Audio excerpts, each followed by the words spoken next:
2, 1.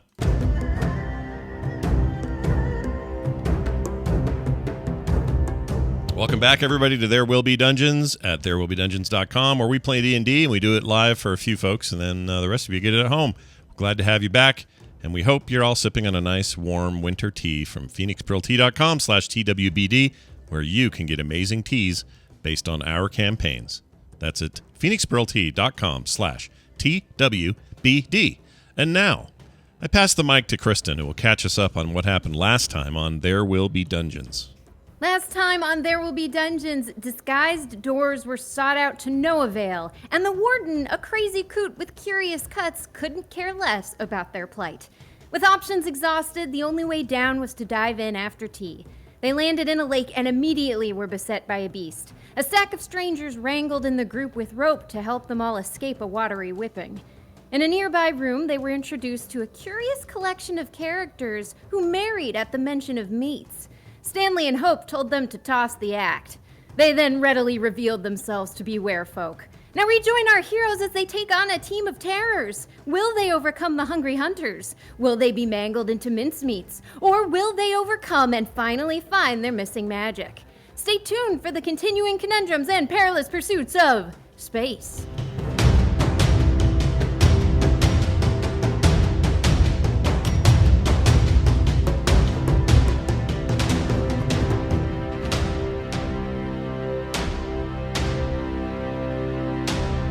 Well done as always, Bo. It's all up to you now. Deep within Pentel Vice, the party has been speaking with an encampment of humans who've suddenly transformed into giant werebeasts all around them. Grandma Tilly, who was sweet and innocent in her little sleeping bag, has transformed into a giant werewolf. Teeth, handkerchief sort of still tied to the werewolf's neck and the hood still up. The little halfling, Zip-Dee-Ree, has now transformed into a disgusting rat and pulled a blade from his sheath. And is going, and Daniel has transformed into a were-tiger. Giant teeth and spittle spraying everywhere. The more proper Morton has transformed into a pigman with giant tusks, still looking kind of a little too proper or too noble for the situation he's in, but hungry for the meats as ever. And finally, we have Torbeer, the Viking-looking barbarian, who's transformed into a massive bear, and his body rears up and casts a shadow over the party with his big, long arms outstretched. And in the corner, the sullen orc lady has transformed into a giant were-elephant. Its claw, it's an elephant with fangs, large mouth coming, and an angry-looking tusk unfurling and spinning through the air as the party, half expecting this to happen, so not quite a surprise, but still in a surprise pose for the cinematicness of it, sees these giant beasts grow into being. It is time for an initiative roll right off the bat. Alrighty then. An 18 for Stanley. 18 for Hope. All right, who among you wants to go first? 8. You want to go first, Hope? Sure. Sounds good. 14.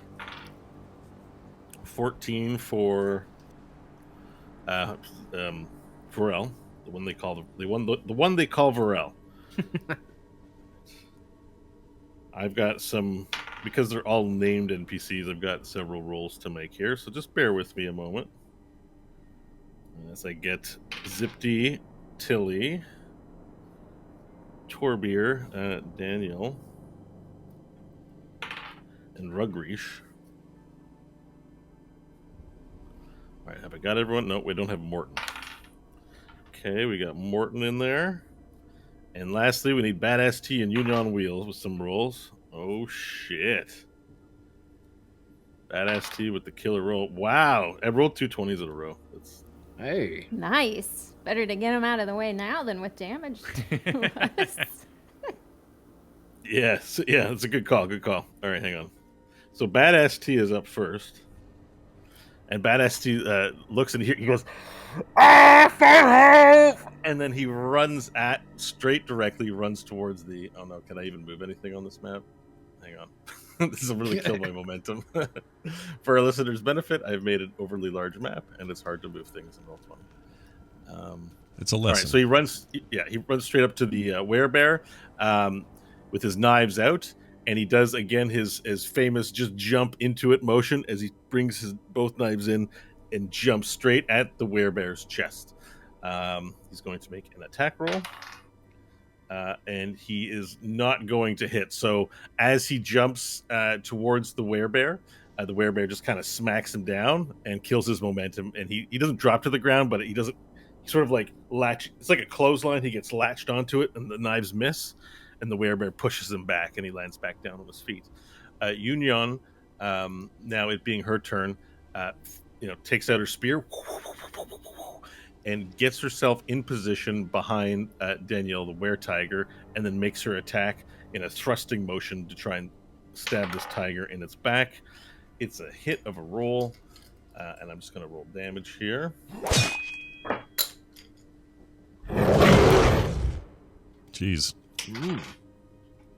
The werebear. Were-tiger. Tiger. Okay. Oh, damn. Bear This guy's got a lot of hit points. This is a okay, bear so tiger.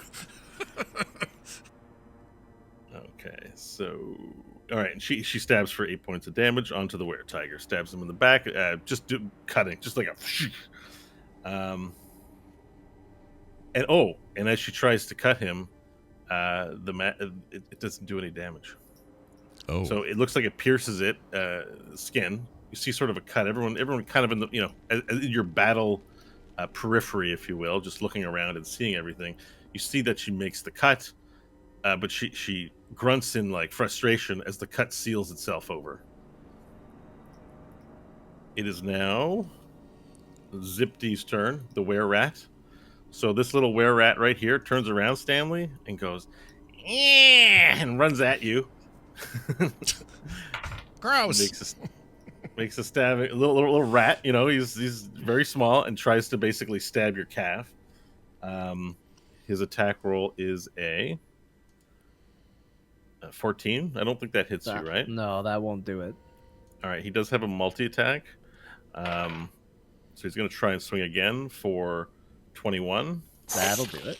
That'll do it. Okay. And you take 4 piercing damage. As the cut sort of hits your armor, delivers a bit of bruising underneath. Now we move to our first player character. Hope, you're up.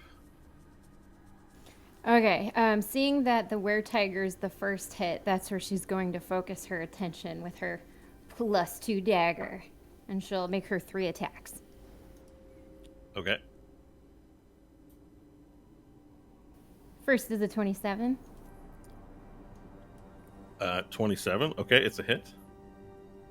Second is a 21. Who are you hitting? The were-tiger. Okay. That union wheel. All right, and okay. Okay. A union wheel is your team in front of. It's the were-tiger next to. Okay, cool. I got it. Yeah. All right. And then the third is a 31. Okay. So I guess you can roll your damage dice. Yeah. 31. That's encouraging. damage. I guess you can roll It's a it if you magic enjoy weapon. wasting your time. Oh, you're using a magic weapon? Sorry. Yeah. Okay. I should have clarified that before being dispirited for you. I was like, okay, hang on. What weapon is it? Just so I'm clear, because usually attack with a dagger, but I'm not sure. It's if a the dagger... +2 dagger. Oh, it's a +2 dagger. Okay, Mhm. great. All right, you guys have lots of equipment now, so. All right, perfect. Roll the damage. You may roll the damage awesomely. The first one is 8 damage. Okay. Second is 11 damage. Mm-hmm. Third is 9 damage. Okay. Perfect. So that's 28 points total. Which, yeah, so I had a moment here because when I was reading the rules for it, so obviously these are were beings. Everyone here knows you have the silver is what's required, right, to harm were beings. And I forgot like the non-magical aspect of it. So magical attacks do work. I was panicking because I thought maybe I gave you an impossible thing to do. All right. Anyways, so you stab 3 times with the knife. Shink, shink, shink. And the knife goes in, and blood spurts out from the tiger and onto his fur, like pooling up in a disgusting way. So, yeah, he takes 28 points of damage, but he doesn't appear very slowed by any of these or back. He's going to attack. Cool. And then Not for her deterred. bonus action, she'll use her second wind to heal up a bit. Okay, perfect. And that's Hope's turn. All right, Stanley, you're up. All right, Stanley's gonna look down at this little rat stabbing him, and he's going to take out diplomacy and try and drive it into the rat. Okay, make your attack roll, please. That's a 19. That is a hit. That is 13 points of piercing damage to the rat. Okay, where rat has now taken 13. And then, as a bonus action, he is going to activate his Mantle of Inspiration, and to himself, Hope, Varel, Nash, and Union, he will grant 11 temporary hit points. Okay. And they can now move immediately if they want to expend their reaction, and they will not take opportunity attacks. Okay. And that was Hope, Union, and who's the last one? It's basically our party and Union. The only one getting excluded is Badass T. Right. And this was called Mantle of Inspiration. Yep, and it's not a magical thing, so it definitely works. I'm moving there. Inspire everyone with your big mantle. So I'm going to opt not to move. I'll stay where I am. Okay. You see that Union is making a motion to position herself in front of you. She goes, Silele, get behind me. So you guys can swap places or something. So she can. Right, I'll move behind her. Wait. Oh, You know, hang on. we'll give her a job.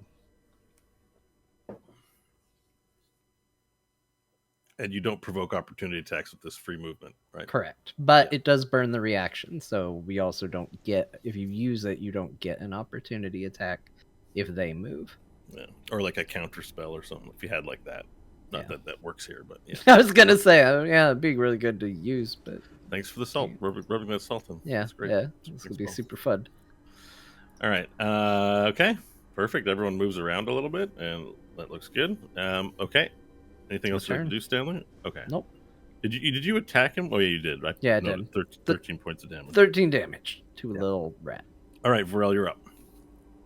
All right, I have used my shifting action to get in front of Nash, Okay. so that this incoming elephant should not attack him.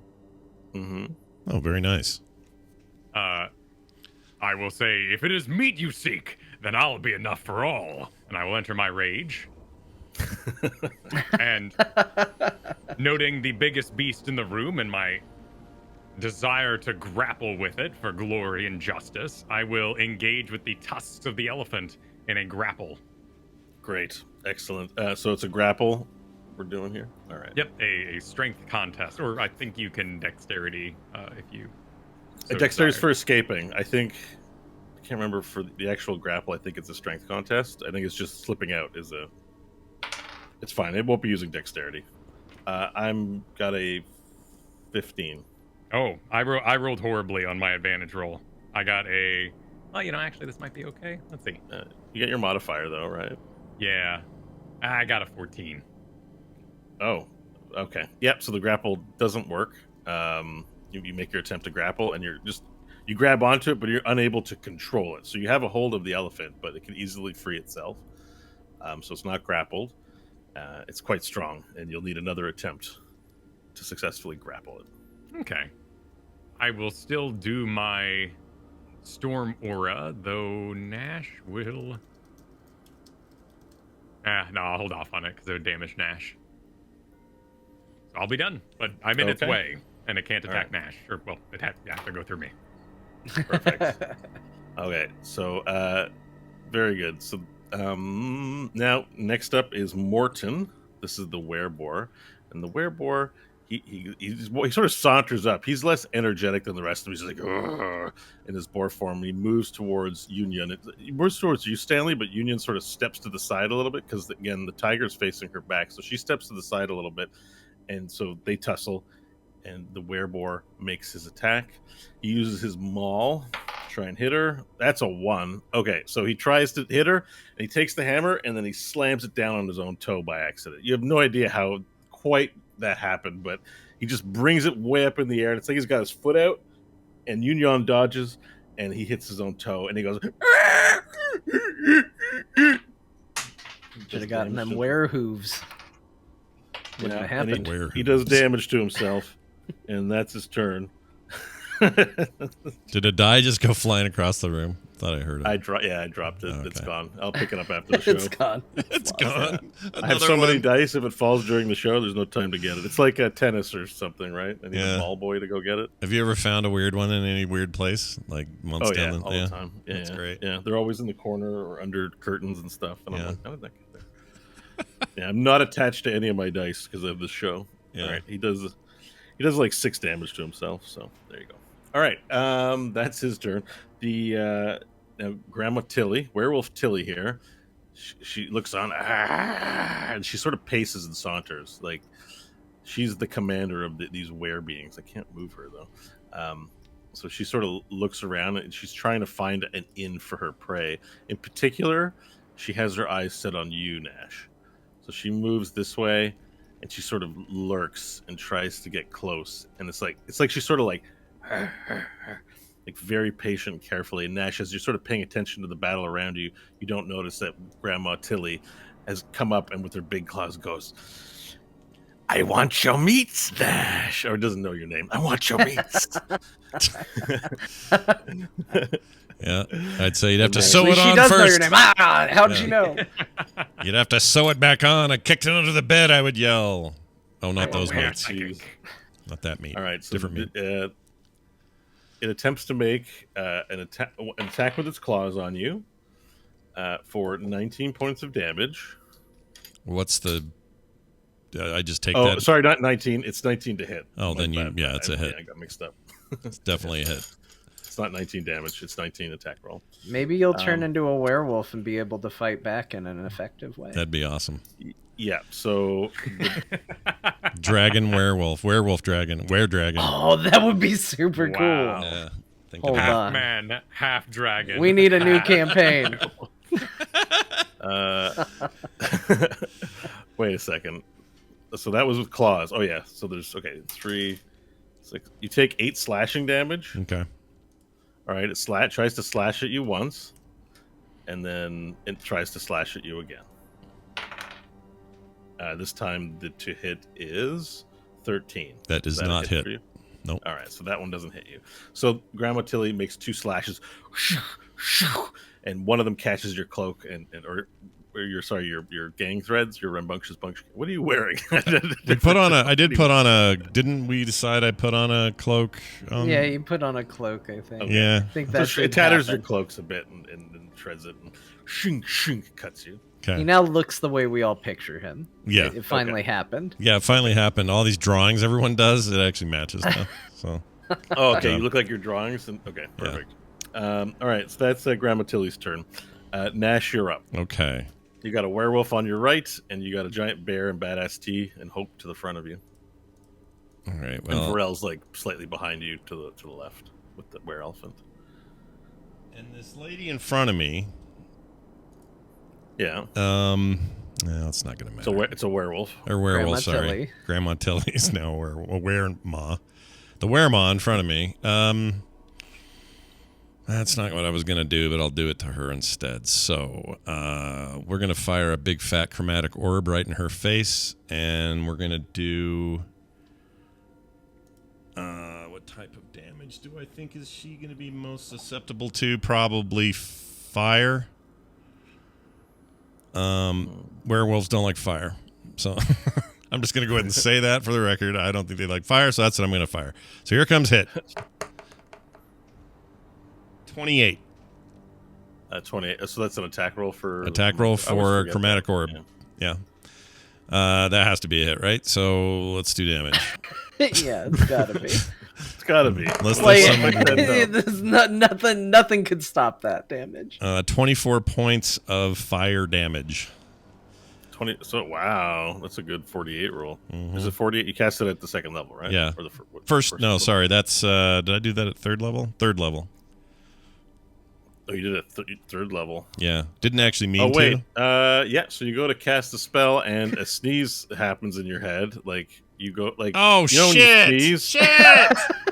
We're all just waiting. I'm looking at Kyle, and he's just like, Nash can the Nash. You know when you sneeze, but then it doesn't, come out. So just stay stuck in your forehead. Gosh, That's what dang happens. Burn your third level spell slot. Totally forgot about that. I should have reminded at the top. No, of the show, it's on me to remember. It's fine.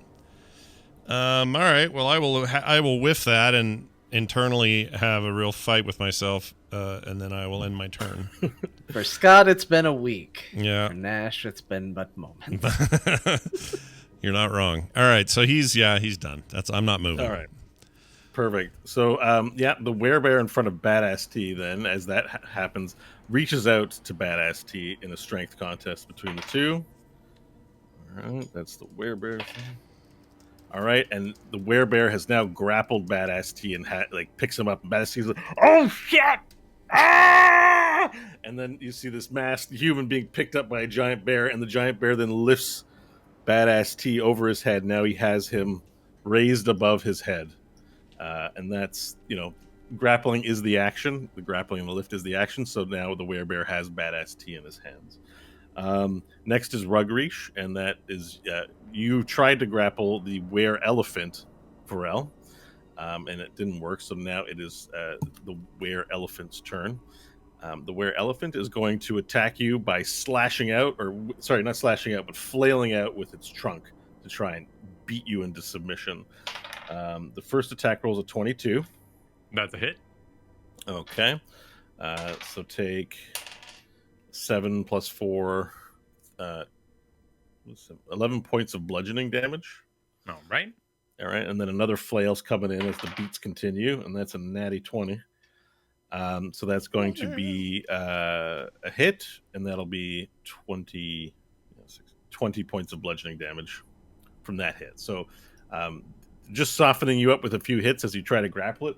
And then the elephant goes, "Ah!" I can't do elephant noises, and there's large teeth, and the elephant's coming after you.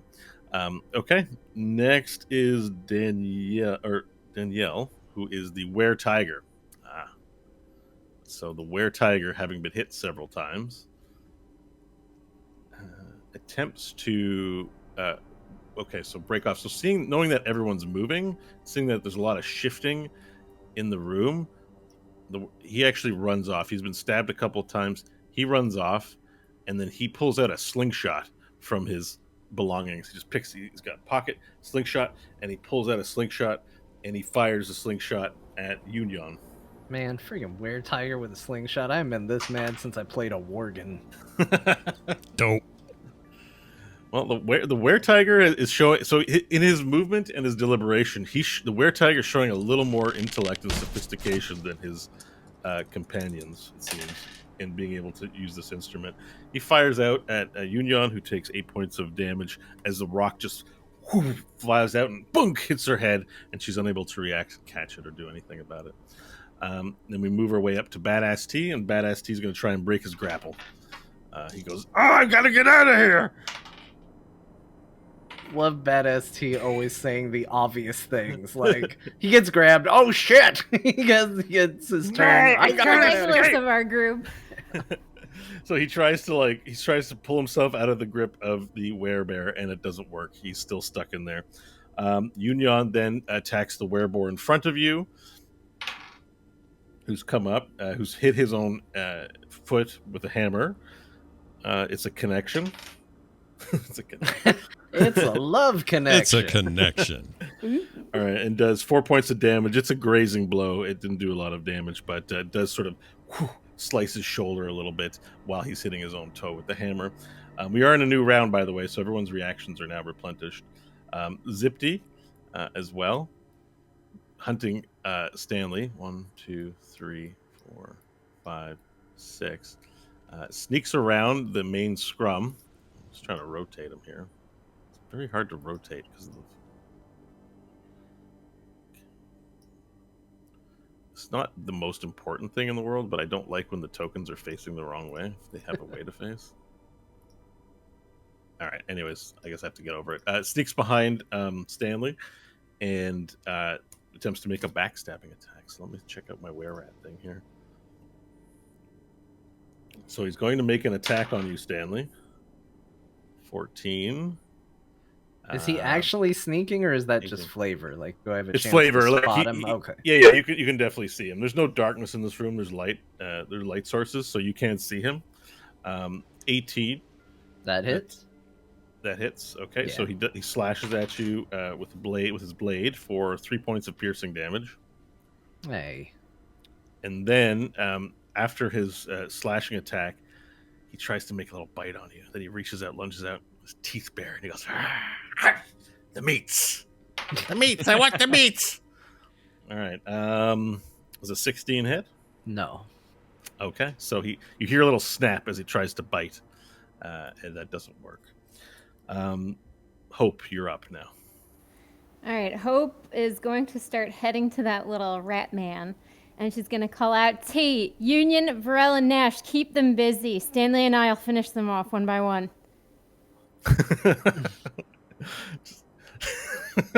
Just keep taking that pounding. It'll be fine. Well, If they have ST's enough, in the they air, just have going, to survive until we start killing them. Yeah, no, it's a good plan. I just think it's funny. It's like, you guys are doing great. As they're getting punched in the face and like cut and bit. Okay. That ST's about to get torn in half by a bear. He's just Keep like, them oh, busy. Just thumbs up. He's just like, First attack is a 29. okay, it's a hit. On the you're attacking the little were-rat. Yeah. All right, Second attack is a 31. that's also a hit. Third attack is a 28. Yeah, those are all hits. this poor rat.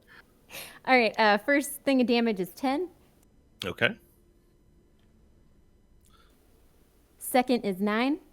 All right, that's enough to kill it. So unless you, I mean, you already rolled your third attack, so you're going to stab it 3 times, but I don't need any more damage. So describe how you slaughter it with 3 stabs.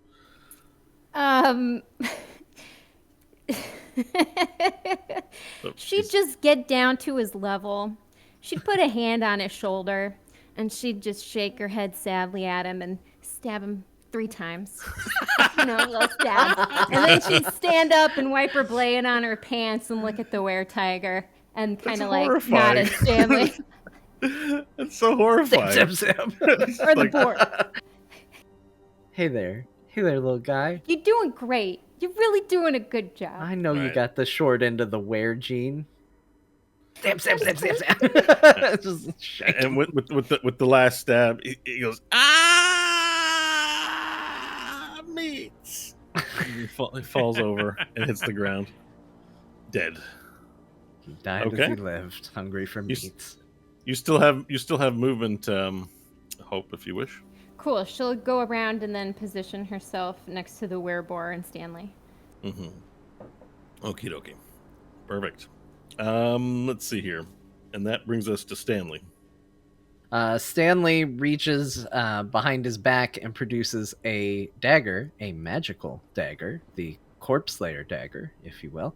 Uh-huh. And he is going to strike out with diplomacy and the Corpse Slayer dagger against the boar. Do it. So for diplomacy is an 18 to hit. Mm-hmm. That's a hit. Yeah. That's 11 points of damage. Okay. And for the Corpse Slayer, that's a 22 to hit for Also a hit. 1 point of damage. Oh my god. Get ready, everybody. Wow. The dagger. Ooh, paper cuts hurt, man. Yeah. Oh, I got you for 3 minutes. Like, you're ready. Of cut time. Cut time. Where do we get the Corpse Slayer dagger? Man, I don't know. It's just in my inventory. I don't remember the Corpse I think Slayer you gave it to me at one point, and I was just like, I'm not going to use it. So I've just been carrying it around. Yeah, it's supposed to have been a long time ago. Okay.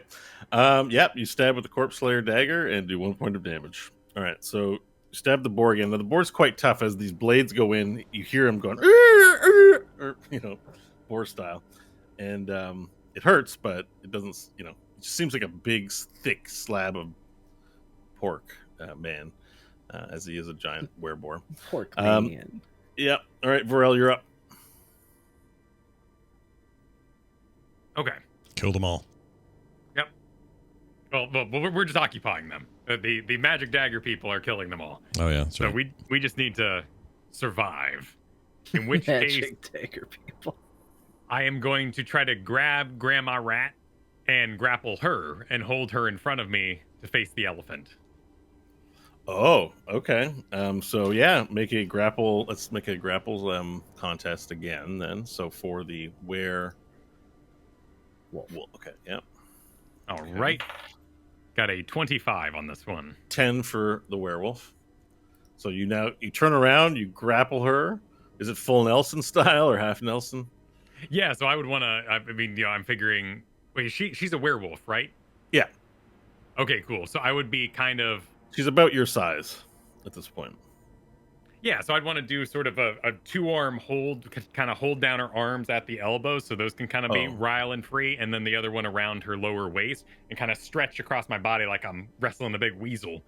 And that would Okay. then I kind of turn her away to face the elephant and kind of use it as a werewolf shield. Gotcha. Thereby, so first attack, grapple. Second attack would be to move with my move action to kind of put her in front, and now I've got control, ideally, of the werewolf and the elephant. Nash is free of targeting. All right. Yeah. Okay. I've made the move on the token. So yeah, you've done so now. You've moved her in between you and the were elephant. Anything else that you'd like to do with your, I guess, bonus action? No, the rest would hurt Nash. Though for Nash's for a little table talk, Nash, what I'm planning to do is start backing up. So if you want to avoid the area, I'm gonna go try to drown this rat, this werewolf. I'm gonna take her over to the pool and start fly Lebowskiing her. I could totally fly. Yeah, probably Drop will. things on people. That'd be amazing. I got stuff in my pockets. Vegetable peelings. That's immediately what we thought. Yeah, I got that. Oh, I'm mildly inconvenienced and confused. I got that dildo thing. I got all kinds of stuff in my pockets. We can do. All right, perfect. Well, the wereboar then, seeing the new adversaries in front of him, swings his hammer wildly in the direction of everyone in front of him, like a giant cleave, to try and hit Hope, Stanley, and Union. The roll is a 16. It's a miss on me. Is it miss you, Hits Hope? It It's hits. Hope. Yeah. Okay, it's a miss on Union as well, so we'll just do the damage for that. So that's 4 points of bludgeoning damage as he takes a wild swing. It sort of hits your arm a little bit, nothing too serious, as he tries to make a big swing in front of you. And then seeing sort of that he's overwhelmed, that Sifty has died, his rage subsides a little bit, and he attempts to make a step back. So whoever's got reactions for opportunity attacks can make those. Let's get him. Oh man, my opportunity attacks are always low rolls. 11 to hit. It's a hit. Oh, nice. 24. Okay, it's also a hit. 11 points of damage from diplomacy as he runs. And Nice. 11 from Hope. So 22 total, and plus Union gets a swing in there too. So 22. 27. Okay, perfect. So as he attempts to step away, like meekishly, very poor tactical decision, as like a sword comes out, stabs him, another blade comes out, and then the spear stabs him too. And then you hear the were-tiger go, "Martin, you idiot!" from the back. Martin. Has clearly made a poor tactical decision there. and things are not going their way. Okay, that would be so. Morton, now free of that, begins to try and circle around. Oh, so come on, roll 20. He begins to circle around and hide behind the werebear. Essentially, he cowardly runs behind the werebear and then looks over the shoulder of the werebear ahead at everyone else, with Badass T still up in the air from the werebear. Okay, that brings us to Tilly, who's now who's like, oh, just let go of me, son. Son. And needs to try and break free from you, Vorel. So we're gonna have to do a break free contest here. All right. 27. I've got a 13. Okay, yeah. She does not break free. Next up, it's Dash. Okay. I'm gonna take their advice and float, enact my DNA underwear, which you confirmed is not constrained by this stupid DNA magic. Underwear is part of your DNA. Yep. So I will More do DNA that. than underwear. I will. Hold on. The map is being weird. Okay. I'm gonna move over here and just stay there, and that's it. I got nothing for nobody. Okay. Just gonna stay there. I got nothing. I don't know what I could go get up on someone with a staff, but I don't want to get hit, so I'm gonna float. I mean, you can hit someone. You could try to grapple someone. You don't have anything. My character is taking Hope seriously and staying Pretty away. damaged. Yeah, I'm gonna float away and not be in harm's way. That's what I'm gonna do. Okay. All right. No criticism. All right. So Tobier then takes Badass T and begins pulling on Badass T from the leg and the torso. Begins ripping him in two. The ripping in two. How do I adjudicate the ripping in two? I guess we're just going to make an attack roll with advantage. Okay. A strength save on his skin. And how much health does look at Badass's character sheet in a little while.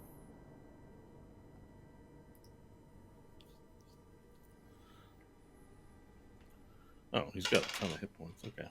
All right. So, but the bear begins to like pull him apart to try and just like rip him in two.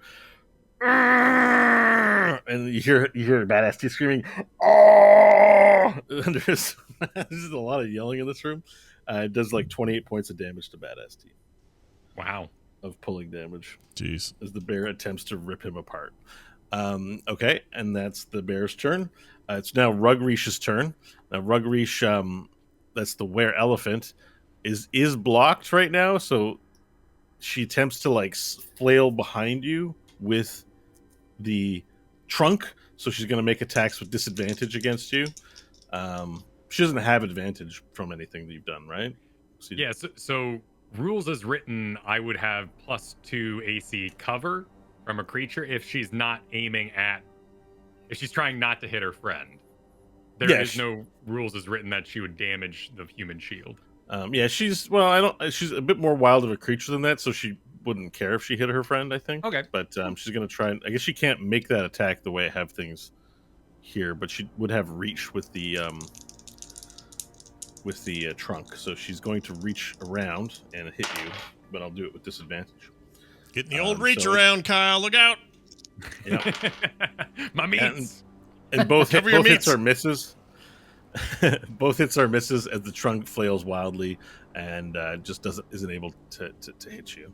And the were-elephant is now frustrated by your tactic. This brings us to Danielle, who is the were-tiger. And the were-tiger eyes his prey. And okay, let's see what abilities he's got. He's going to do something cool.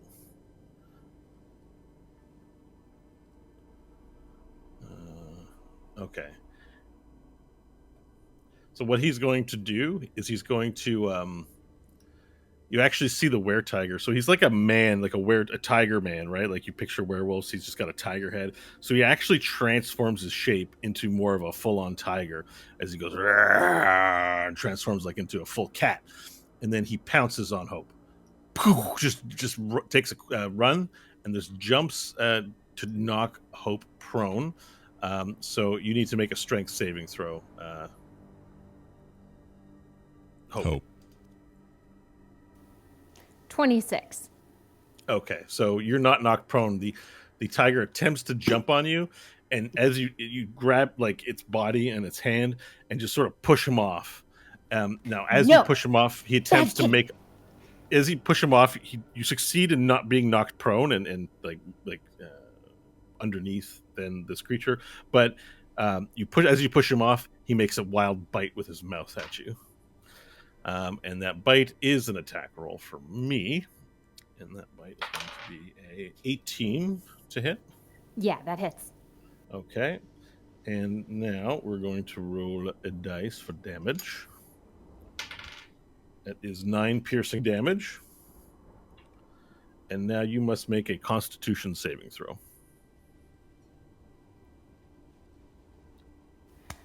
It was on the 1 there, but then it flipped to the 19, so 27. Okay. Perfect. Immediately aware tiger. All right. As well as a demon with a hand, and, we're just collecting them. So it successfully bites you, but doesn't get in too deep, and nothing further happens as a result of the bite. Okay. That would be this tiger's turn. It jumped at you. It's now in a different position. And we move on to Badass T, who again tries. He's like, guys, I think I need a little help here. I didn't get any temporary hit points. Just got grabbed. He's having a bad day. He fails his roll again as he stays stuck in the arms of the werebear. You're doing great, T.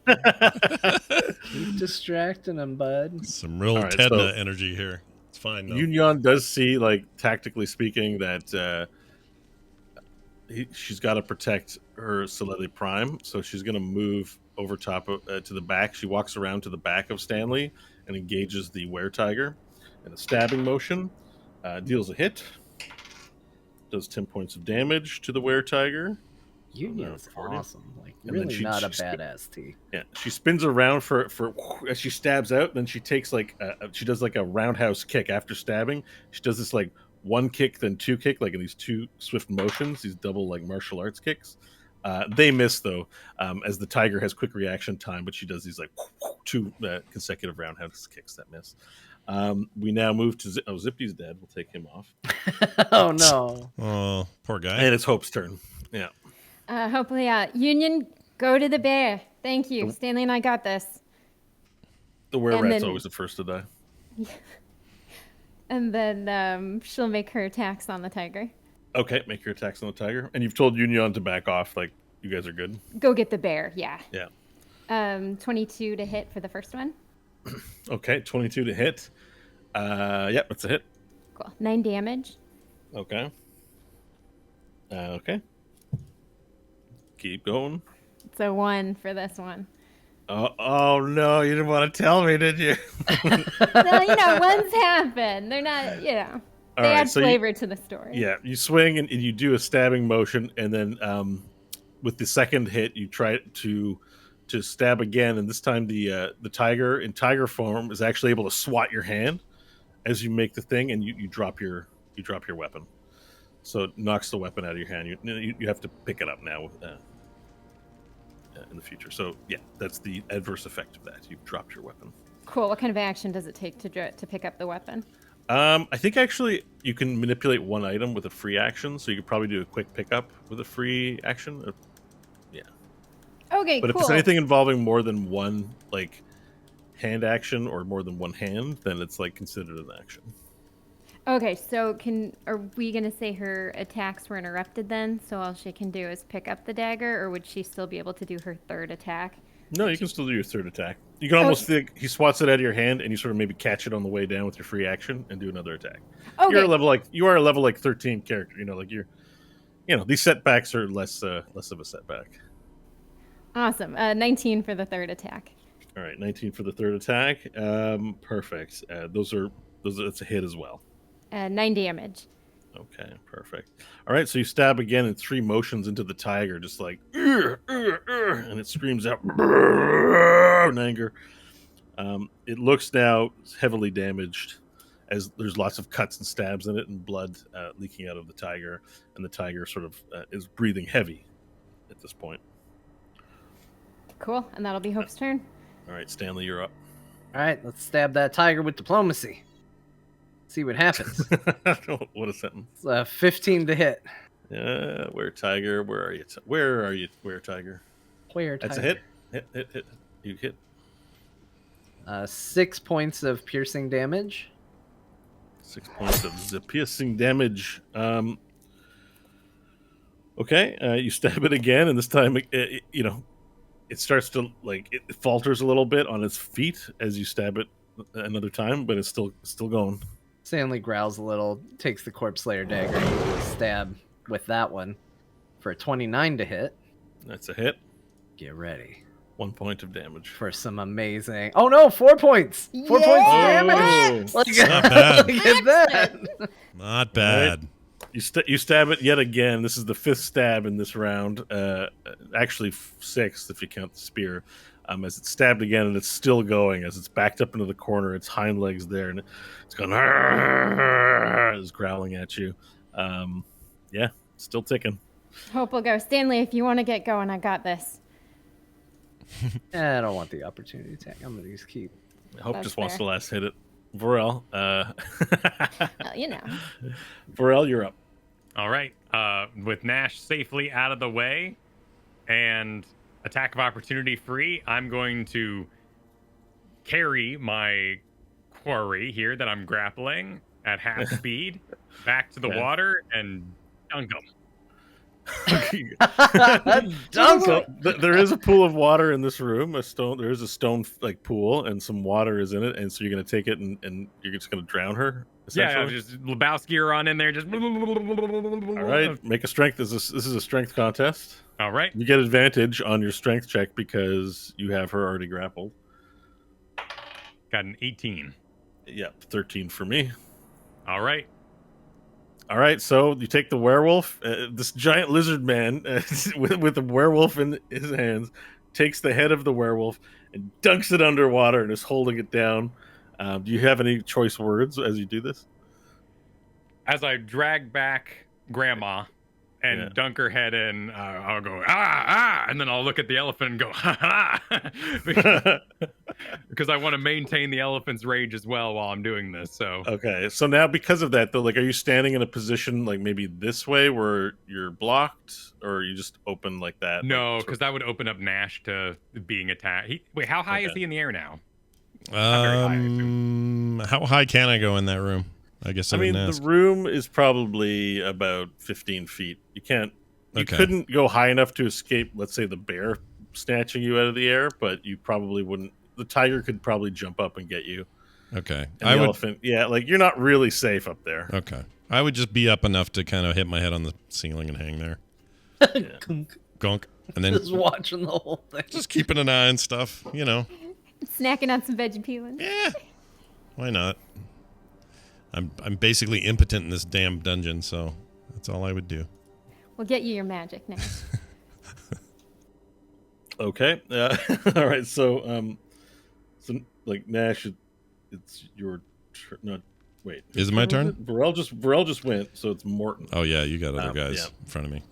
All right. So Morton comes around, and given that he's a bit cowardly, he attacks Badass T. He reaches up with his big hammer and attempts to hit Badass T while the bear is ripping him in half.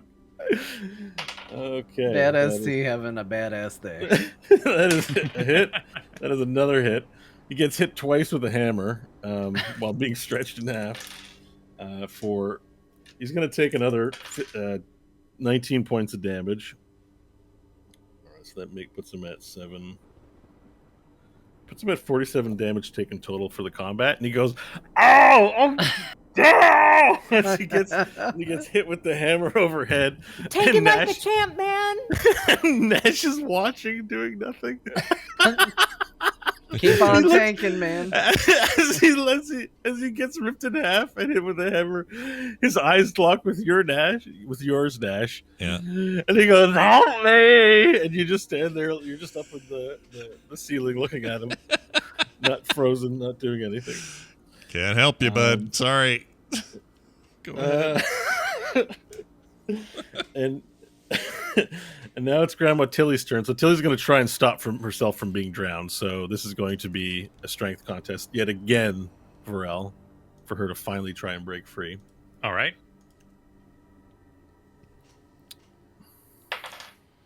15. 22. Okay.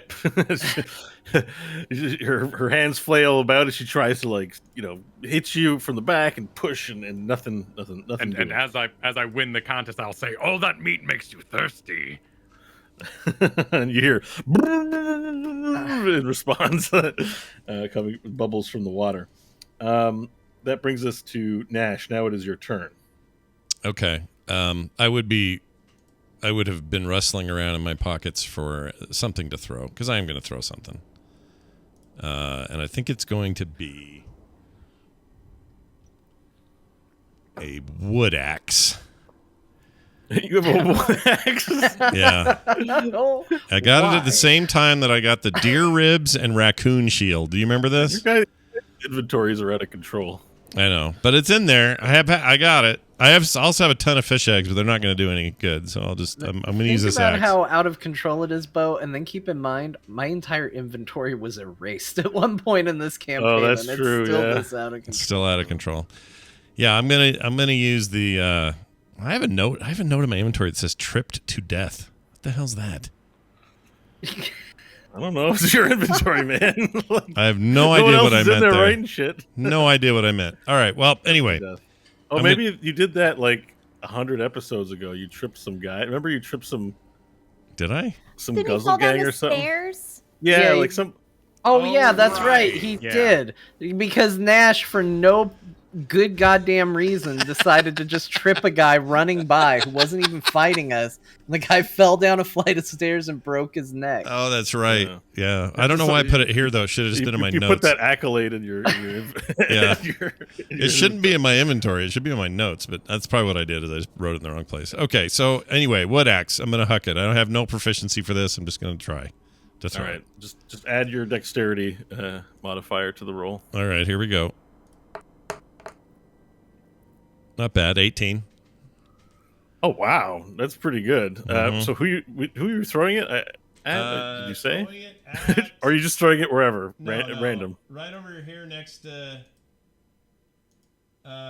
sorry, let me mark it if I can. There you go. That. Oh, it's so slow. Oh, you're okay. To the wereboar. To the wereboar. Thank you. Okay. Couldn't remember which one it was. Yep.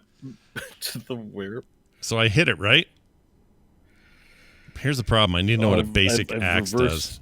Hang on. I just need to... Okay. I added damage to the wrong character. It's kind of annoying. So now my numbers are all weird. Okay. I'm just going to put that this guy has... Okay, go ahead. I'm looking for a normal axes roll here. What the damage roll should be, because I don't have an actual axe. Roll? Let me check your character sheet. Do you have? It's just all I have it in here is a wood axe, and it's not an actual item. Like it's just in my notes for my other possessions. Okay, so hang on. Let me just find an axe here. So it should be like a non. I'll look it up in D&D Beyond. Just okay. 1 sec. That's what I'm looking to, but I can't find it. I'm getting all the special items. Where's the basic? Okay, we'll go to the basic items here. Oh, damage is 1d8, but then there's extra shit. It is 1d8? Yeah. All of them are 1d8 plus other. Yeah, 1d8 slashing. All right, let's do 1d8. So, yeah, do 1d8. Okay, plus here your comes... Strength modifier. Strength modifier on top? It's only +1, so... I think probably if you throw an axe, it probably counts as a it would depend on if he has proficiency with it. He doesn't have proficiency. Then it so would no just bonus. Be a straight so no bonus. 1d8, All right, yeah. D8, D8 naked. Here we go. Rolling now. 3 damage from that sweet wood axe. All right, so you throw the wood axe, and it hits the wereboar in the head and gets stuck. There's a little axe stuck in his head. Awesome. All right. I feel pretty good about that. Damage. It doesn't really hurt him, though. It just sort of gets stuck, probably where there's tusk rather than skin, so it's not very damaging. Yeah. And it just sort of gets hooked into his head. There you go. Yep, just like that. All right. All I'll right. take it. Nice moves. Yeah. Anything And else you wanna I'll stay in my little floaty position. Staying away Okay. from all the big trouble. Next is the wereboar, and the wereboar who's got badass, or werebear who's got badass tea and has been stretching him and softening him up. He then brings badass tea down for a big old bite. Badass T having trouble. You got it, dude. You're the tank we never asked for. Yeah. All right, and that is definitely a hit. You're a clone of a guy we never liked. Goodbye. Clone of a guy we never liked. Yep. That's a good way to describe it. All right, he takes 17 points of damage. Okay, and he's got to make a saving throw. Okay, perfect. So the bear who's stretching him, just bites down on his abdomen. And badass T goes, "Oh, that hurts! Help me!" As he's now getting bit and blood sort of spurts everywhere in the middle of the room. We now move to the elephant. So the elephant now is going to charge you. So let me just see here where it. Bring it. All right. So the elephant just rears up, scratches the ground a little bit. You know how the way like a horse might before doing it, like just you hear like a, and you hear as the elephant trunks down. Make a strength saving throw, please. All right. 23. 23. Okay. Wow. Just barely. So you're gonna have to let go of your grip in order to. So you've made the saving throw, but you have a decision to make to stop this sort of, because he's coming barreling at you. She's coming barreling at you no matter what. In order to accept that saving throw and save yourself from being knocked prone, you're going to have to let go of the werewolf in the tub. Otherwise, you can choose to maintain the hold, get knocked prone, but you'll still have the werewolf grappled. That's the choice. So in the seconds leading up to it, you're aware either you're going to commit to grappling the werewolf or you're going to commit to stopping the were-elephant from knocking you down. Well, it sounds like I get knocked down in both scenarios, right? Nope. If you choose to let go of the werewolf, you're going to turn your body, hold your hands up, and stop it dead in its tracks. You get knocked down, but you get up again. Yeah. You don't get knocked down in that scenario. It's like you're a wall and you stop an elephant. Whiskey drink. But I knew Kyle knew where I was going. I knew it. I'll take I want to maintain the werewolf drowning. So let's continue that. All right, perfect. So then you get knocked prone. The werewolf is still, but you hold on to the werewolf. So like even though you get knocked prone, and then the elephant poof, hits the wall behind you as you tramples you underfoot. You're going to take some bludgeoning damage. You're going to take 8 points of bludgeoning damage as it tramples you underfoot. But the heroic part about all this is that you're still got the werewolf in the pool, holding her head in and drowning the werewolf. And then this thing hits the wall, poof, and then you hear as it's like somewhat dazed. I'm going to make a Constitution saving throw. It fails and hits the wall and is like, it's turned into a horse now. But it hits the wall right beside you, Nash. And now there's a giant were-elephant dazed underfoot. Great. And we move over to all right, and as the turn moves over to Danielle. I almost moved right there, by the way, where he hit. That's almost where I was going to be floated. Yeah, then you might have gotten slammed by the elephant charging through the room. Sucked. Ugh. All right, so the were tiger then transforms back into a man and back into Morton. I'm going to. There you go. Transforms back into Morton, except it's Morton with cuts everywhere, and Morton throws the knife down, gets down on his knees, and goes, "Please, we did it for the meats. We must have the meats. Spare me." As he yields before you, and yeah, he just yields. That's it. Badass T is going to try and break free. We're back to Badass T. Oh, and he rolls a 1. Oh my Nope, gosh. no free for him. He's still stuck in there forever.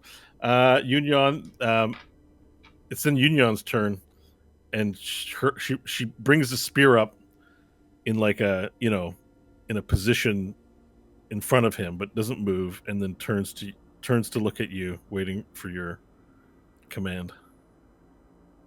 Do I get to act on this turn, or is Hope technically acts before me? So I kind of feel like it's Yudion's turn, and all she needs is you're not gonna have a big dialogue. She just needs a little do it, like a Palpatine, like do it, like that's all she needs. Stanley would just kind of slight gesture of like hold him here for now. Okay, not a kill, but just like keep him in place. She holds. Hope, your turn.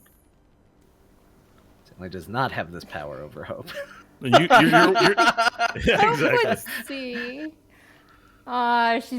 She's kind of sad because she had a really cool line she was going to give him. So she's going to be a little huffy, but she'll turn around and she'll head for the bear. Okay. She trusts Stanley's decision. She won't go back behind him. Okay. So you turn. So yeah, if you want to move, you can head to the bear. You want to go to the bear. All right. Noticing that Morton has yielded, Hope moves to the werebear, who's got badass tea, like biting and stretching and pulling badass tea in this huge werewolf torture machine. And yeah, what do you do? Apparently start rolling my attacks. She's going for the belly since, it's right there. She's just going to start stabbing the belly. First one is exposed. 16. Okay. It's a hit. 9 damage. Okay. Second is a 25. Okay. Hit as well. 9 damage. Mm-hmm. 19. That's another hit. 9 damage. Oh, Jesus. 9 damage. So 27 total. As you just walk up to the bear and start going shunk, shunk, shunk, or skit, skit, skit, and getting it in there. Okay. Stanley, you're up next. All right. Stanley is going to go dashing by and come up behind the werepig, and as he kind of runs by, do a backspin with diplomacy to try and bring it backwards into him. Okay, you're gonna do that spinning trick like in episode 7 of Boba Fett? We need some unnecessary spinning for sure. Right. 25 to hit. It works. That is a hit. I could blow up the Death Star with the spin. That's a hit. That's 12 points of piercing damage to Piggy. Okay, describe how you kill the piggy. Oh, well, it's with a spin, oddly enough. It worked. Apparently, we all need to spin from now on. Stanley comes by, kind of ducks under where the arm and the club would be, and kind of spins back around with the diplomacy reversed and just goes right into his back. Nice. And then, as he's doing it, he doesn't even look. He's got eyes locked on Varel and the werewolf lady. And he's going to hope for 2 outcomes with this. It all depends on the roll. He's going to say, Varel, magic weapon. And he's going to throw the Corpse Slayer dagger at the werewolf. The idea being it takes a long time to drown because you can hold your breath for a long time, especially in D&D, and these are all 6-second increments. The idea is that maybe if a dagger goes in, it'll make the werewolf go while underwater. You know what I mean? Like, you're not going to be able to keep holding your breath if you got a dagger in you. That's the theory that Stanley's positing. And with a 27, he flings that dagger at whatever bit of the werewolf he can see so that Varel can use it if he so chooses. Okay, so are you trying to shoot it so that Varel catches it and uses it, or that it sinks into the werewolf and then he can use it because it's nearby? Yes. Yeah, because then it's like stuck in her body. Okay, cool move. What was the roll again? 27 to hit. All right, hits. 4 damage. Perfect. So you shoot the knife, you throw the knife, and it lands inside of, it only does 4 points of damage, but it increases the amount of I mean, she's already flailing quite a bit. So there's no immediate effect that you can tell with her head stuck under the water, but you've thrown the knife over and done 4 points of damage to the werewolf. Cool. Well, that's a good turn. Killed the pig. Nice. And yeah, the pig Well, you might not want to eat this bacon, but yes. We're bacon. Yeah. Okay, perfect. That brings us to Varel, your turn. All right. Well, in my focus, a dagger materializes next to me, and I will use it. So, do I need to spend an attack maintaining the grapple? Or am I in grapple now? And No, I'm you don't good to go? expend the grapple. Once you have the grapple, you just have the grapple. So it's up to the opponent to break the grapple. You expend to break, otherwise you have the ability to do another action with the grapple held. As long as it makes sense, I guess.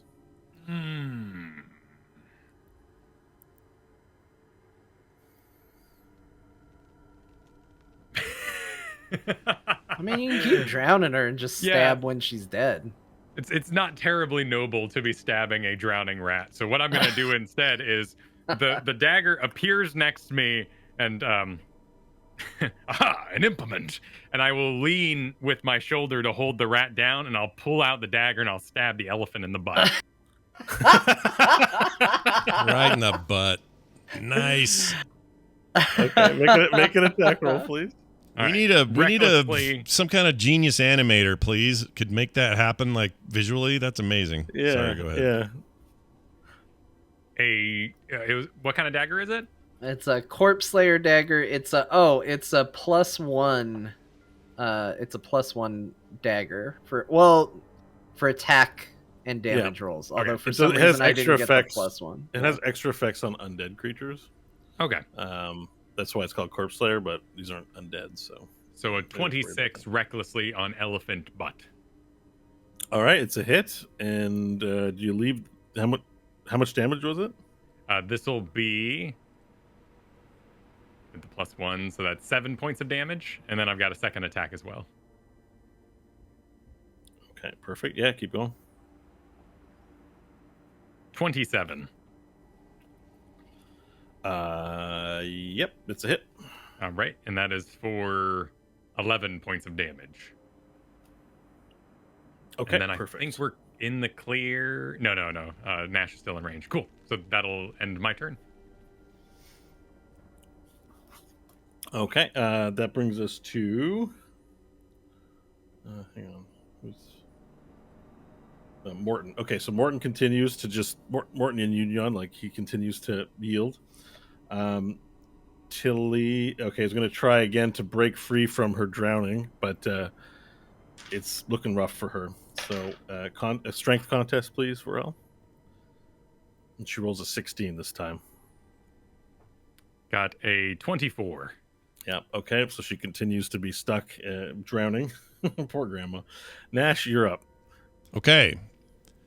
Well, I don't have my axe anymore because it's in the head of the deal. Oh, wait, he's dead now. Yeah. Not that Still in his head, though. I could go get it, though. Can I get the quick update status on the elephant again? What's its deal? Is it just... The elephant has rammed into the wall and Yeah. is lightly stunned, so it won't be an opportunity of attack for you. It's been stabbed twice in the butt by Varel while Varel's drowning a werewolf. All right, I'm going to slam that thing with my staff and then move away from it while it's stunned. Okay. Gonna thwack it with your staff? Yeah, I'm thwack it. Yeah. It is a magic staff, so you can make, I think, physical attacks and do damage with it. That is correct. So here you go. Let's get this hit done. 16. That is a hit. Nice. And here comes the initial bludgeoning with a bonus of +1. That's 3 points of damage plus 1d8 plus 1. 9 plus 3, so 12 total points of bludgeoning damage. Nice. That's a good hit, man. It's not bad. It was very convenient that he came to me. That's on par with the damage I'm doing. Why are you floating around? I don't know. Maybe I should be doing more. You take your staff and you is it a two-handed hit? Like you just put all your body into it? I mean, it was a perfect roll too because I got an 8.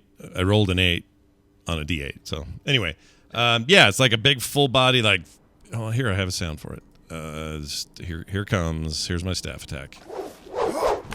Oh, right onto the elephant, and then and then I get the H out of there. All right. Which is going to put me... I'm going to go here. Whoops. Gosh dang map. It dropped me lower. There. All right. You float over to behind near Hope and Badass T, and Yep. yeah, you float through the room with your glowing vegetable peel stuck to your forehead, I think. Yeah, it's still there. Okay, now we have Torbier, who's going to take another bite attempt on Bat. Actually, no, you've stabbed it 3 times now in the belly, so it's noticed. Like the werebear's head goes down and goes, "Argh!" Looks down straight at you and throws Badass T. Okay, so Badass T goes flying about 30 feet. Oh, jeez. Actually, he's going to hit this sort of cage in the back here. He throws Badass T. Badass T is going to take fall damage.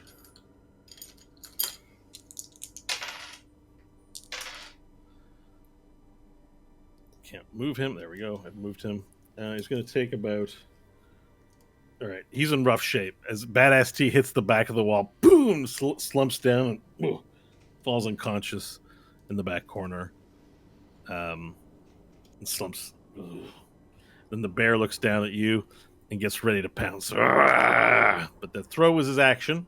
So that's it for the bear. Next up is the elephant. And the elephant then shakes her head, then looks back towards you, Varel, and begins to turn around.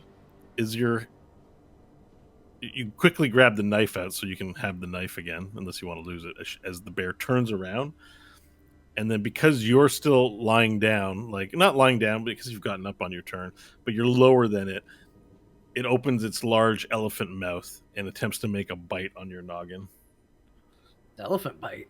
Yeah. It's a were elephant. Were elephant. We Lizard. all could become animals. Yeah, let that werewolf bite me real quick before she drowns. It's a 14 for the bite. I don't think That'd be a miss, right? No. Yeah.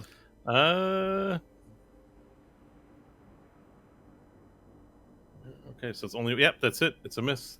Sweet. The way it attempts to bite you is it actually lands the bite, but doesn't penetrate any like scale or anything. So it just goes... Ah! It's like trying to bite a marble or something. It just doesn't... Got like gums in there, and Yeah. it's just like a little toddler going for him.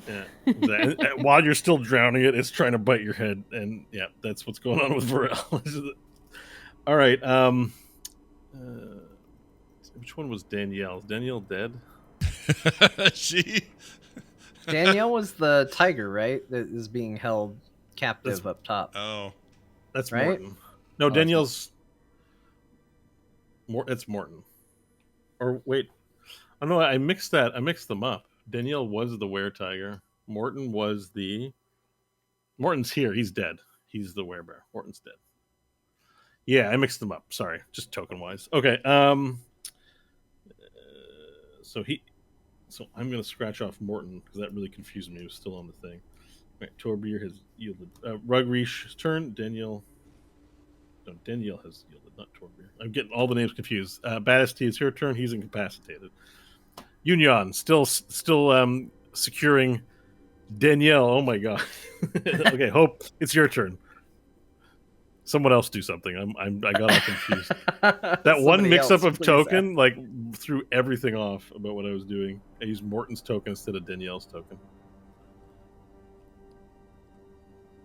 All right, Hope will go for 3 attacks on the bear.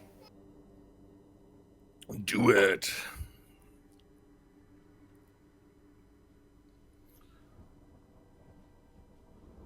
All right, we got. All right, next one is a 24 is the first attack. Okay. No rush. 9 damage for that one. Okay. All right. 26 for the second attack. Yep. That's a hit. 10 damage. Okay, we're up to 19. It's all slashing. And the last hit. 15. Perfect. And that's a hit as well. All right, 8 damage.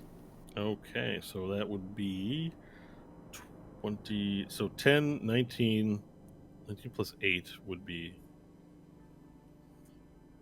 7, 27, I think. Yeah.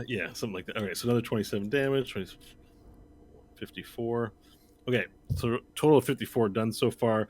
You again stab as you notice the werebear now taking its attention to you. You speed up and just go, just keep stabbing it as much as you can before it's able to get an attack off as it towers above you. Stanley, you're up next. All right, Stanley is going to move in alongside the werebear and try and do a strike with diplomacy. Okay. For a 19 to hit. Okay. That's a hit. And 6 points of piercing damage. Perfect. You do 6 points of piercing damage. The total is now 60. That will be his turn. All right. Varel, you're up. I don't think he knows he's up because he's just getting his headphones Well, I back. think maybe it's now a good time to take a break. We've got a little... It's our normal time. Or a little after, actually. I was thinking maybe we'd wrap up the combat before the first break, but we still got there's still a bear and a wolf and a elephant to deal with. There's still a lot going on. We might as well just wrap for the break there if that's convenient for everyone. When we come back, Pharrell can take his turn. Does that sound good? That sounds good to me. Cool. Sounds good. All right. No We'll be back. cliffhanger. Just a straight up break. Yep. Straight up break, everybody. We'll be back in a minute. Don't go anywhere. We'll be right back.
Okay, we're back. Let me get everybody off of mute here.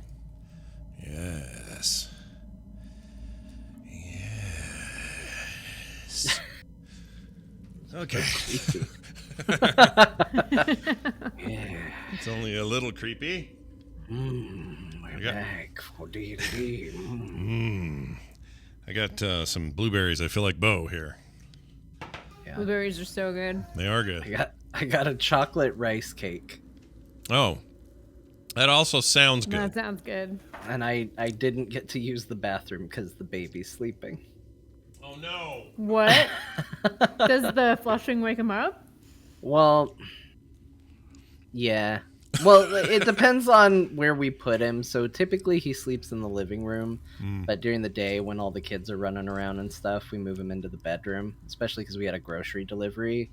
So in order to successfully get into the bathroom, I would have to open the door, which is going to pop when it opens, make it into the bathroom, go to the bathroom, and then, probably leave it mellow and hope to slip out and then close the door back over without waking him up.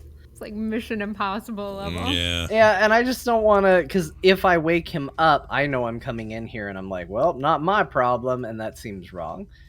So it was that or go use the kids' bathroom, and I'd rather hold it than use the kids' bathroom. So I get you. Wait, are you having the stealth pee? Is that what I'm coming into? yeah, basically, I don't want to ninja past a sleeping baby to try and go to the bathroom. So it was either hold it, try and stealth past the sleepy baby, or use the kids' bathroom, and I've landed on hold it.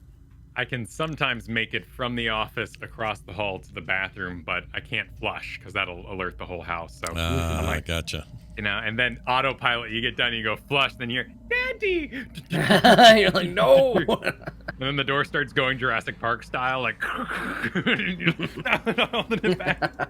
Daddy's busy. That's no See, good. that's the other problem is he's so attached and it's my fault because I lean into it because I like being liked by my son. Dude, But like, they're only that age once, man. Yeah, Soak it enjoy up. it. he sees me and he can be busy doing whatever. He's just like the happiest little man in the world. And he sees me and our eyes meet and he goes, just drops whatever he's doing, crawls to the edge of the playpen, stands up and is like, pick me up. Yeah, dude. I need you. Yeah. And it's lovely and wonderful and amazing. But at the same time, it's like, I have to try and stealth past him so many times because if he sees me, that's just the end of it. He'll cry if I walk away. Yeah. That sounds right to me.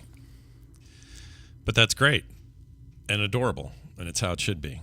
It's driving my wife crazy right now because he's started giving out kisses, like experimental kisses, where we'll be like, Yeah. can I have a kiss? And he'll like, sometimes he'll just lean in and put his head on your lips. He'll just go. But he's started to like give little kisses and it's super cute. But my wife asked for one and he looks her right in the face, real sweet, and he goes, and just spits all over her face. And I started laughing about it. I'm like, I got you. And then she's like, will you do it? So I lean, I'm like, can I get a kiss? And he leans in real close. Aw. And I get a little kiss right on the nose.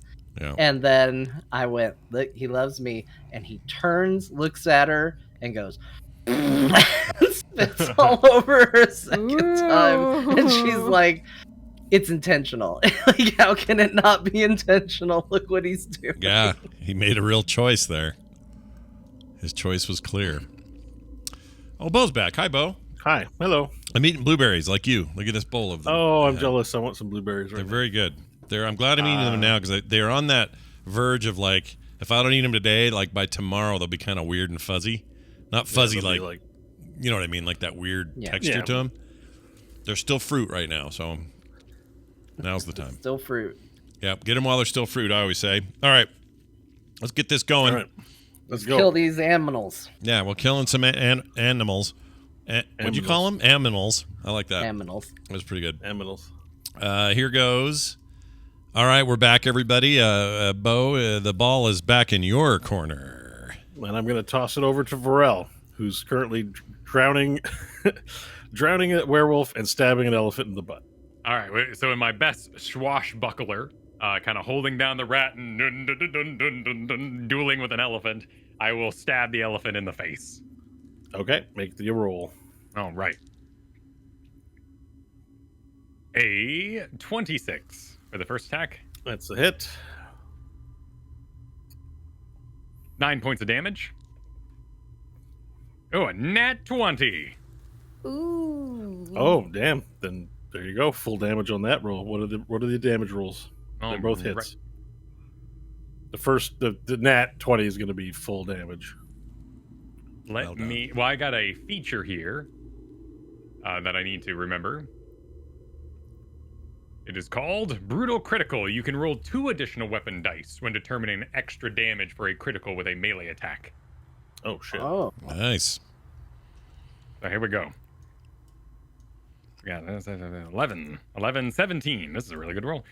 17, 18, 23 points of damage to the elephant Okay. face. That's with the one attack or with both? That was the second attack. The first Second attack attack. was the previous number. Gotcha. Okay. Perfect. So you stab it twice in the face with the knife. And then it sinks in deep, and the elephant undeterred in its magical rage, as you sink it in, you're doing damage, but it's still eyes are still smoldering red as it stares you down, the knife going in, almost unnerving in the way that that it doesn't react in pain all that much. Okay, so anything else you'd like to do with your turn, Varel?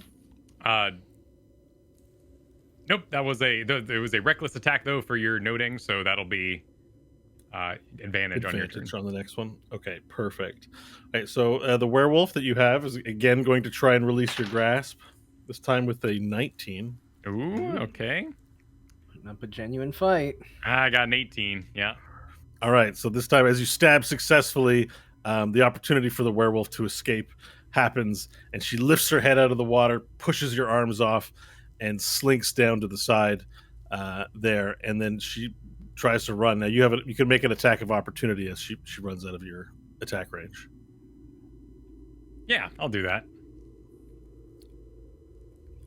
Got a 24.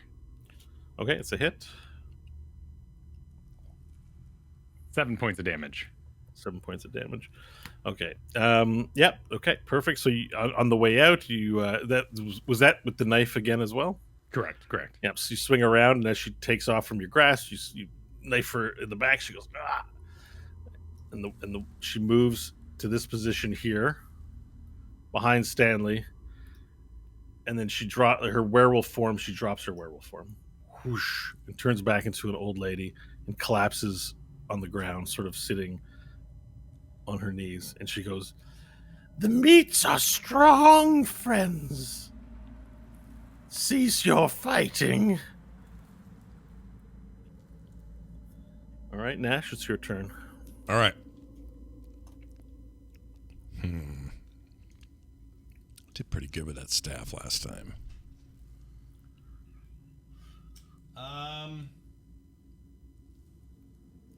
Can I go? Okay, watch my movement. Can I do this?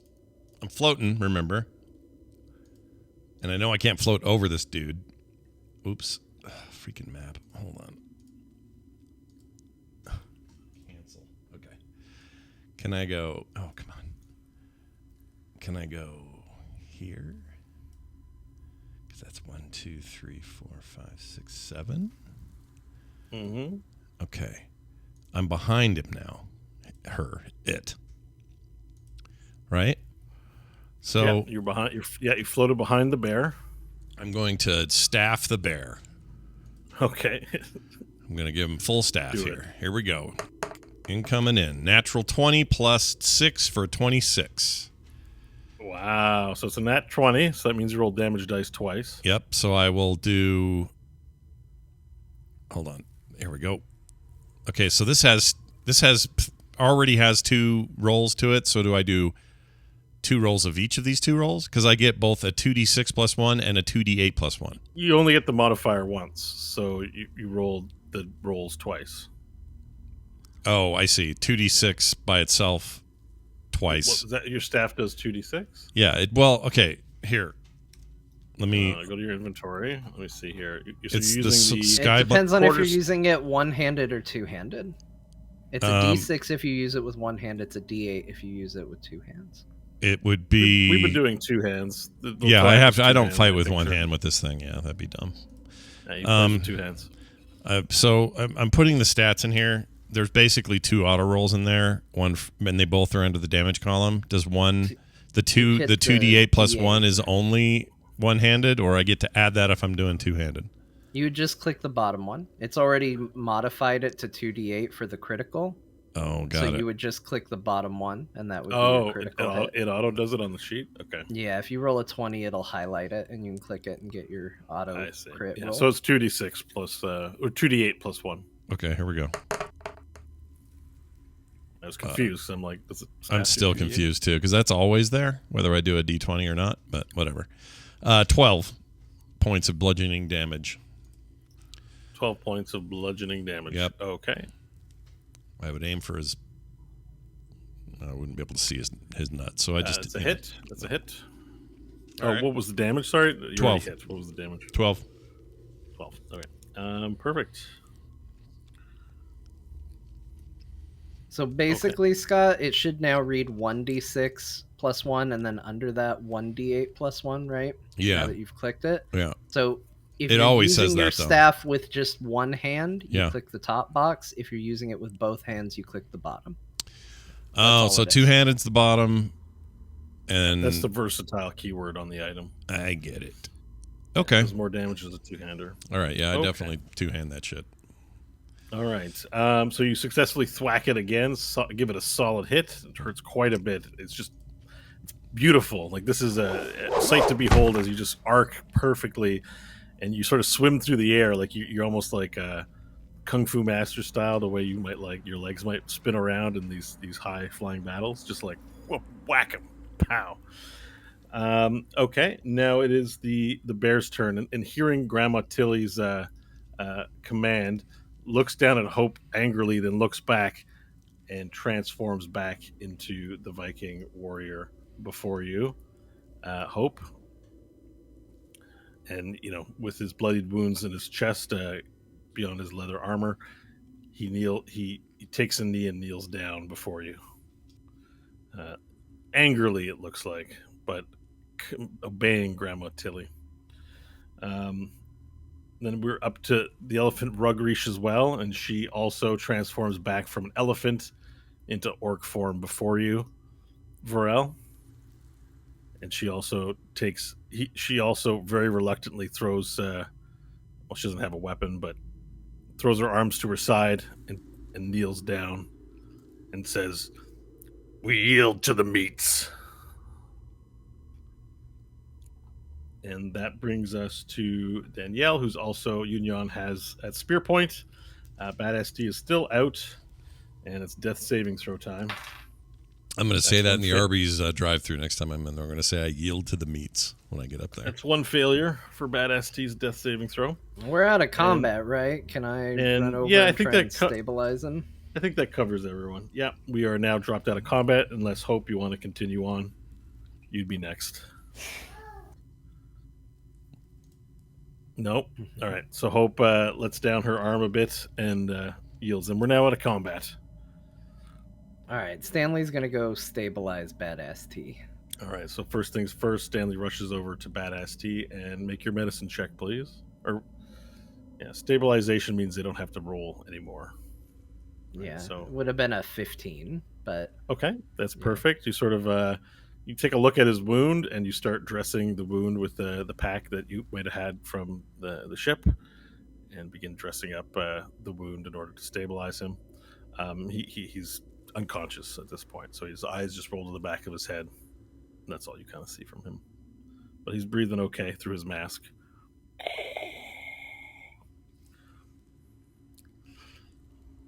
Grandma Tilly speaks up and says, "We yield to the great strength of your meats. Please, we have lost 2."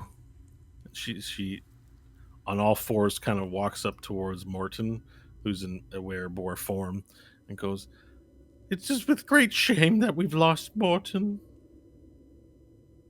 He was a good man. He's now meat. And everyone, the room sort of hangs in silence for a bit. All right, let's gather around the fire again. We can fix everyone up, and then let's talk like we wanted to before all this happened.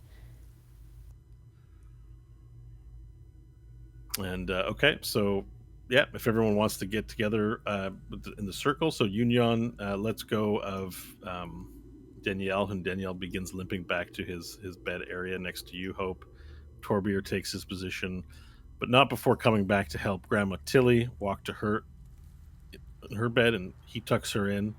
And then Torbier begins collecting the corpses of Zipti and Morton and puts them beside the fire and takes out a knife and begins planting his cuts of his former companions. Rugrish scowls at Varel and then walks. Why scowl? It was an excellent battle.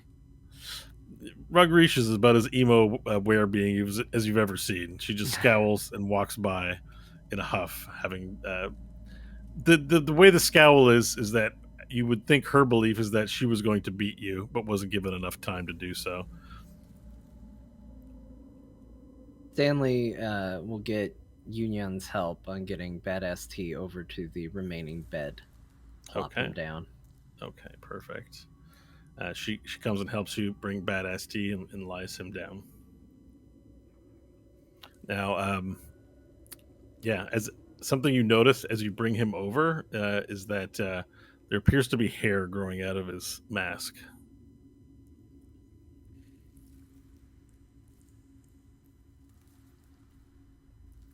Well, that's... Grandma Tilly says, "We have been bested here today. The meats were strong.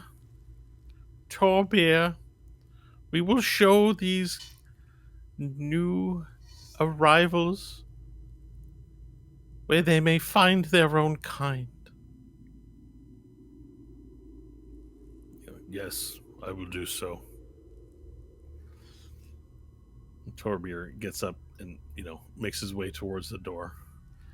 He says, "You mustn't stay. We cannot control our desire for the meats, and your meats are succulent to our teeth." That's fine, but why should we let you live?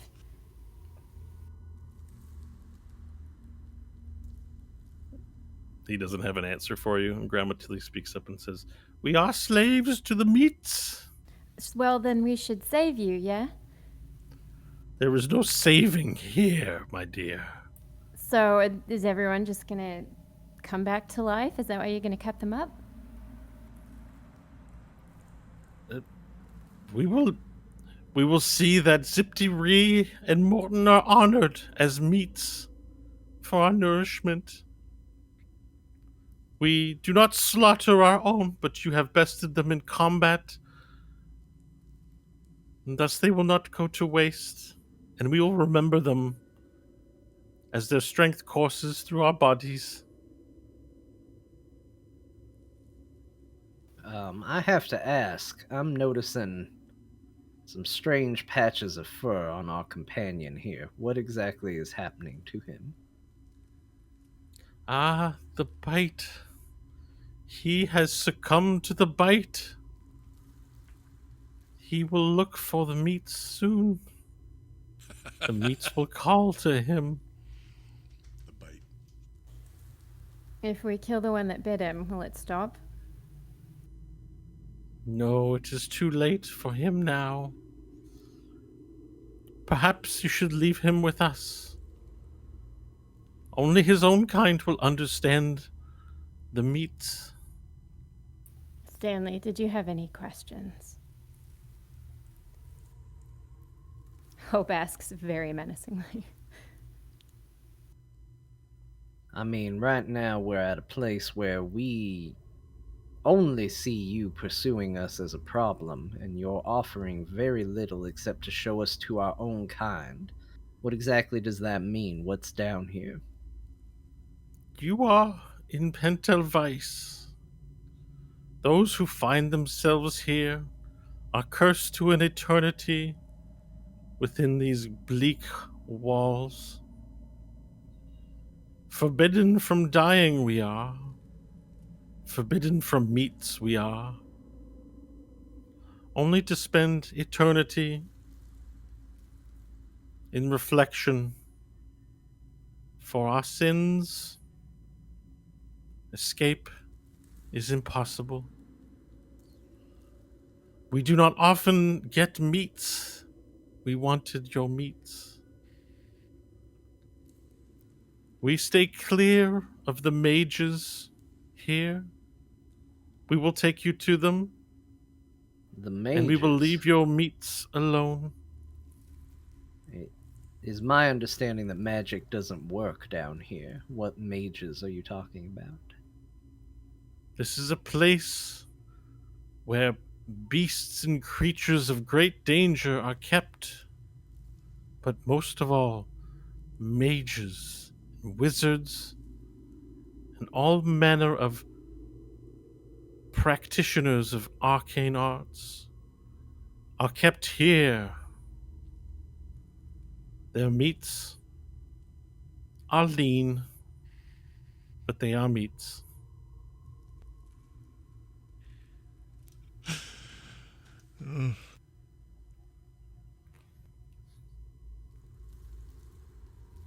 So the one guy is Torbjorn is heading off to lead us where we're going. Yeah, so Turbir, the least damaged, like Danielle's like super damaged. Rugrisha's she's a non-cooperative individual, as you can see. She just goes back to her corner. So him being the only sort of able-bodied person walks to the doorway, and whenever you're ready, will guide you apparently to your kind. I don't know, I'm gonna start following him.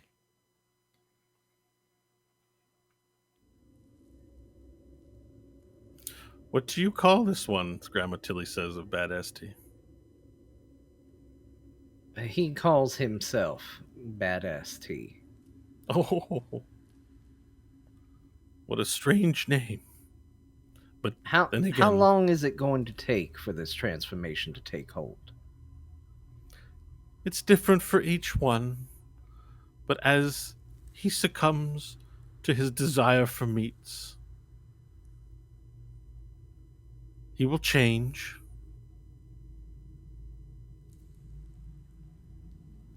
Stanley will look up at Hope. What do you think? If we take him, he could be a liability.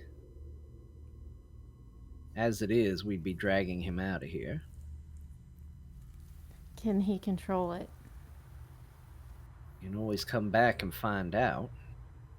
With time and training, he can control his transformation. About how much time? It is different for each one. He must align with his new nature. And you're willing to help him with that. We do not kill our own kind here. These are my rules. He is one of us now. Alright, here's what we do. We leave Badass T in their care. They'll at least watch over him. When we go to leave, we can stop by and he can make up his own damn mind.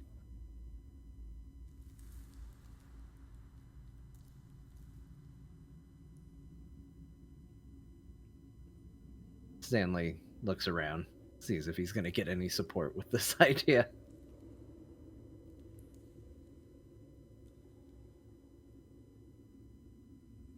He will be in good care.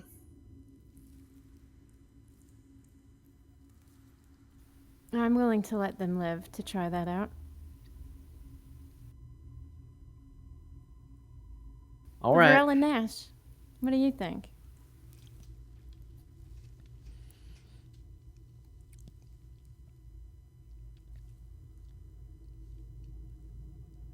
I don't know. Varel, do you have an alternate plan? I wish to leave this room. It was a glorious combat. We should be joyous. Many animal people did fight this day, including me, and yet they choose to sulk. All right. Sounds like we're as in agreement as we're going to be.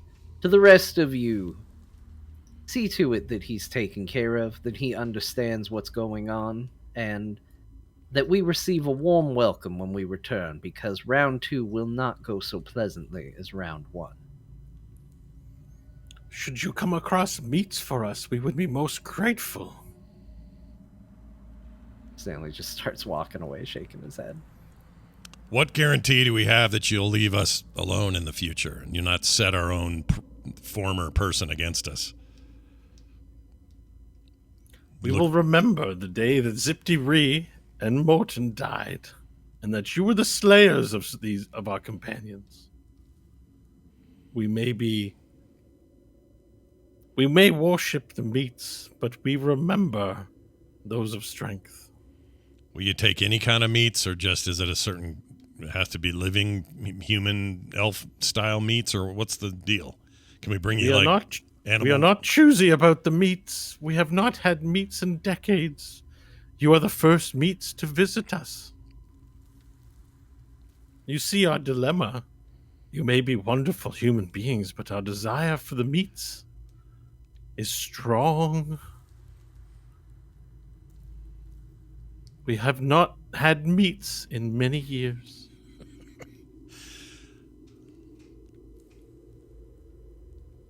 We may end up having to bring them meat once in a while to ensure they keep their end of the deal.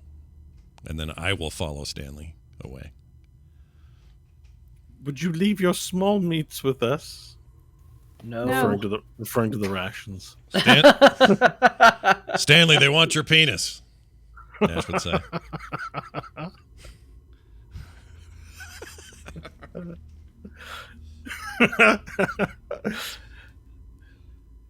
Torbier lets out a chuckle. Oh, good. Torbier thinks that's funny. I mean, I'm not leaving them my thing. No. They'll be okay. They're like vampires, right? They'll live. They'll just be hungry. Yeah, so what you're understanding from this place is that she said that they've been alive many years, but have not had food to eat. Yeah, they'll live a little longer. Yeah, they're not in any danger of dying, as far as you can tell. Nash will say, if I can, I will bring you excess meats. When we finished our great mission, assuming we save the world, you'll know we will because you won't be dead too, and then I'll bring you some meat. We are most grateful if you could bring us meats you find. Your friend, Badass T, would also be grateful, as he will have the hunger. How long does it take for him to get hungry? Oh, it'll be soon enough.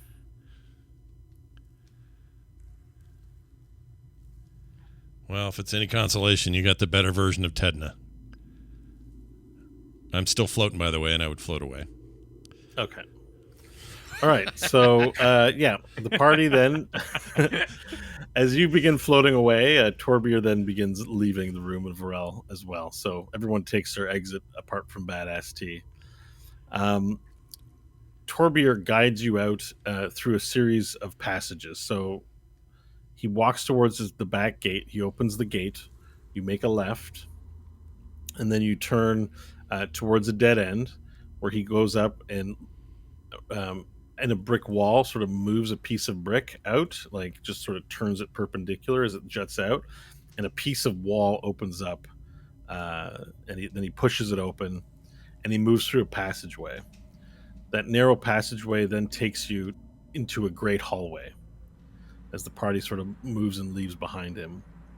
You move into a large hallway. On either side of the hallway, you see more of those arcane golems you saw in the entranceway, lining as far as the eye can see on the left and right.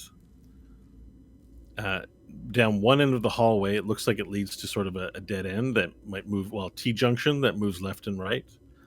And the other part of the hallway moves to this large looking like room, this like dome-like room carved out of the stone. Torbier then says, "We have made our home here.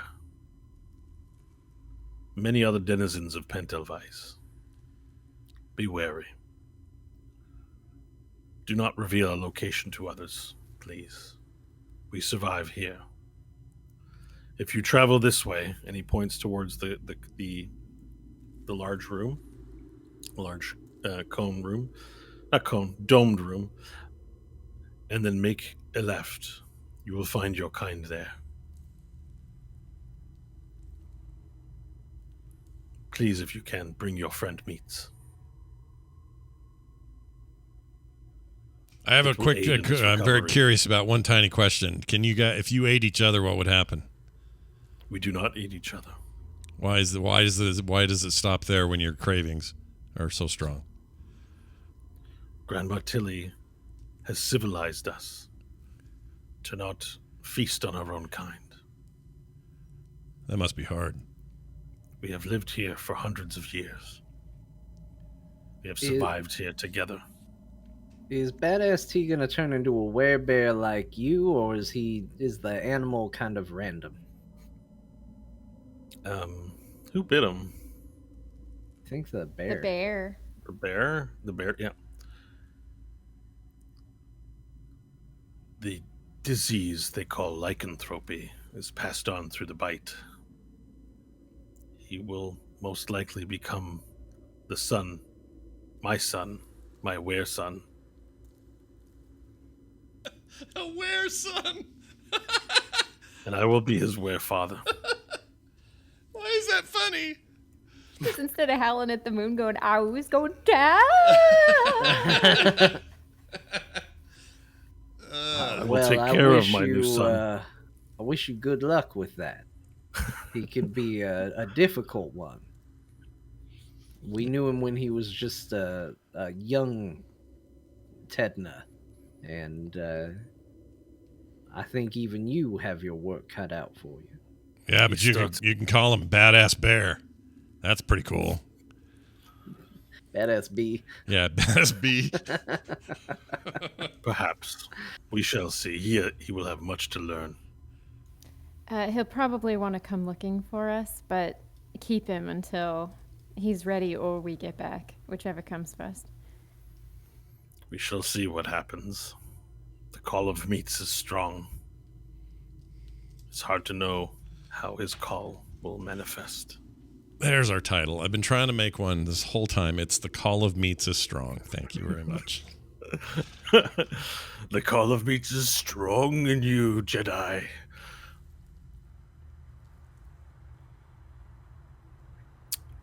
If there's nothing further, I will withdraw. And then he looks to the party one last time and says, "Thank you for sparing us." Stanley just gives kind of a nod and looks in the direction they're going. All right, so he moves back into the hallway and closes the secret door. It just becomes a wall again. Now, because there's this sort of endless row of statues, the alcoves where the arcane golems are standing, it could easily be lost. So you have to make a little quick mental note that it's about 10 statues in from the main room, so that you remember where it is.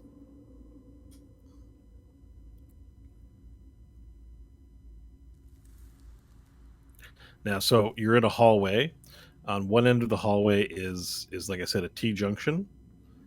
And at the other end of the hallway is a large dome-shaped room. It's about, either direction, you're looking at hundreds of feet of travel. And it's a very long, large archway hall. Did he give any indication on which way we should be going? Yeah, towards the dome, turn left.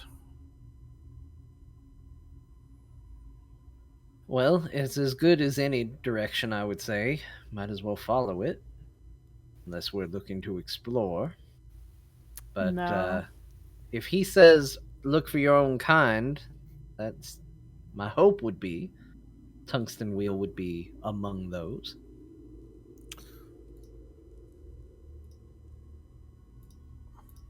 Then forward. I'm eager to remove myself from the sadness of these meat creatures. Okay, excellent. So you begin moving down this hallway towards the. I'm going to do that so everyone's roll 20 works better. You begin moving down this hallway, and on either side, passing by these large golems that are just standing erect, upright, looking down upon you, but unmoving. You make your way past 10 or 20 of these statues. It's a long way down. And then you enter upon this room that is spherical in shape and has these statues um, all around the edge of the dome, the sphere shape of the room. In this room, there's, exits in cardinal directions, the same as the one you came from, these large archways. One hit, you've come from the southern direction. So there's a direction north, west, and east. And they both look like they move into hallways either way. Now the one to the east looks like it's caved in somewhat, and there's a pile of rocks and stones sort of blocking the direction that way for the most part. But the north and the west, and west was the direction you were told to move in, are open. In the center of the room is like a large raised sphere of flooring, and then you see in the center of this is an altar. It's kind of this altar that's narrow and stone, and then moves up to this sort of panel. And in the panel, you see like some circles etched like into the stone, like carved into the stone, with some sort of diamond like, they're not diamond but triangle impression in the stone, where like you could fit something into it. Do we have something triangular already on us that we picked up somewhere? I don't think so. I don't either. I don't. I don't think we do. So we got to find whatever that is. All right, well, I see no reason not to follow the path they gave to us. Go to the left. All right, you make your way down the left direction, and again, you walking past large statues of these golems on either side, unmoving. And as you begin making your way down this hallway, you see torchlight of some kind, or some sort of light emanating from the end of the hallway at a T-junction, moving to the right. And then you hear sort of a voice echo out, and it says, "Oh, who goes there?" Echoing through the hallway. Just more denizens of Pentel Vice. Who goes there for you? You first! Identify yourselves!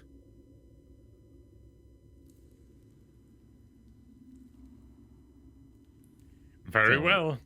So he looks at Varel, who's usually the first to proclaim himself. I am Varel Rasfim Kurik, Grand Adventurer and Defeater of the Meat Sad People. Never heard of you. Tell me your name, so I might say I've never heard of you. Well, my name's Ralston. I've never heard of you. Brutal. Got him. Yeah, he totally got him. Fire. Take him down, man. There's a bit of quiet, and then a shout comes back and says, "By any chance, are you new here?" Brand new. Right, well, I'm coming out. And then around the corner, holding a torch, is a man in a burlap robe. As he walks down the hallway, eerily sort of looking at you guys. And he gets within about 60 feet, something safe, and he says, "What you doing around here?" He's got like long gray hair and a big gray shaggy beard. It looks he's older, in his 60s or so, wrinkly skin. Permission for honesty, everyone. Sure, yeah. We are looking for Tungsten Wheel.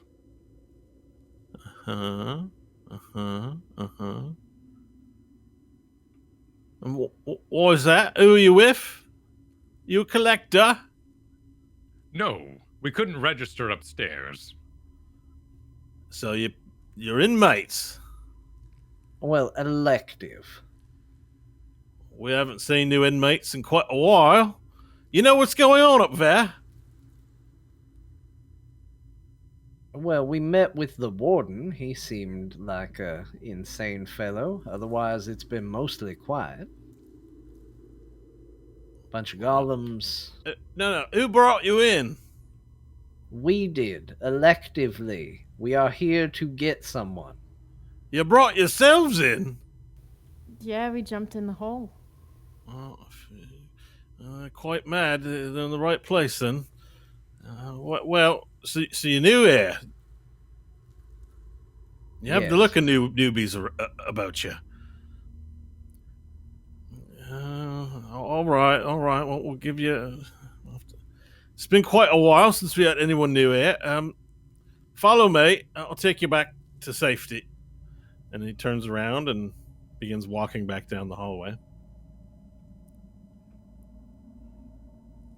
Safety is rarely safe, it seems, in this place. Let's all be on alert. Okay, so do you follow him? Yeah. All right. Yeah. So you follow him down the hall, and he's about 60 feet out ahead of you. He doesn't look back at you at all. And as he gets to the corner, you see that there's two other men, both with really long, shaggy hair and long beards, and they're like, sort of seems like they're seated, although they're standing up. There's like these seats next to this guard post, and there's this barricade, this makeshift barricade made out of desks and chairs. And Rolston moves some of the desks and chairs and says, "Right, come in this way. Let's get in there." And the two other old men sort of like look at you suspiciously as you proceed in, walking past the desks. You walk down a bit of a hallway, and then to your right, you move into this larger, what looks like it's a gray brick room, but there are these tables and chairs all throughout the room, and there's about 60 to 70 people of various types of races and races and genders, and they're all dressed in the same sort of like these burlap clothes. They all have long hair. The men amongst them have beards, or they look scraggly and old. And there's there's torches in certain places, and everyone just seems to be either sitting at tables or just hanging about, sitting in corners of the room. Looks like a full-on general population prison of like free roam time. And then Rolston turns around to you and he says, "Well, welcome to Pentelweiss. You got a lot of equipment on you. I'd be careful with that. There's going to be a lot of people asking you for things. We'll show you to some quarters. But this is... Hello, everyone. We've got some new... Before he finishes, Stanley has already pulled out his megaphone, clicked it on, and goes, "Attention! Sorry to interrupt, everybody, but we're here to receive Tungsten Wheel. If you are out there, we're looking for you. Please come see us. If you know where he is or have information, please come see us as well. We will make it worth your while." Okay. Clicks it off. As you say that, you see Yunyon actually rushes out ahead of you and looks out amongst the crowd.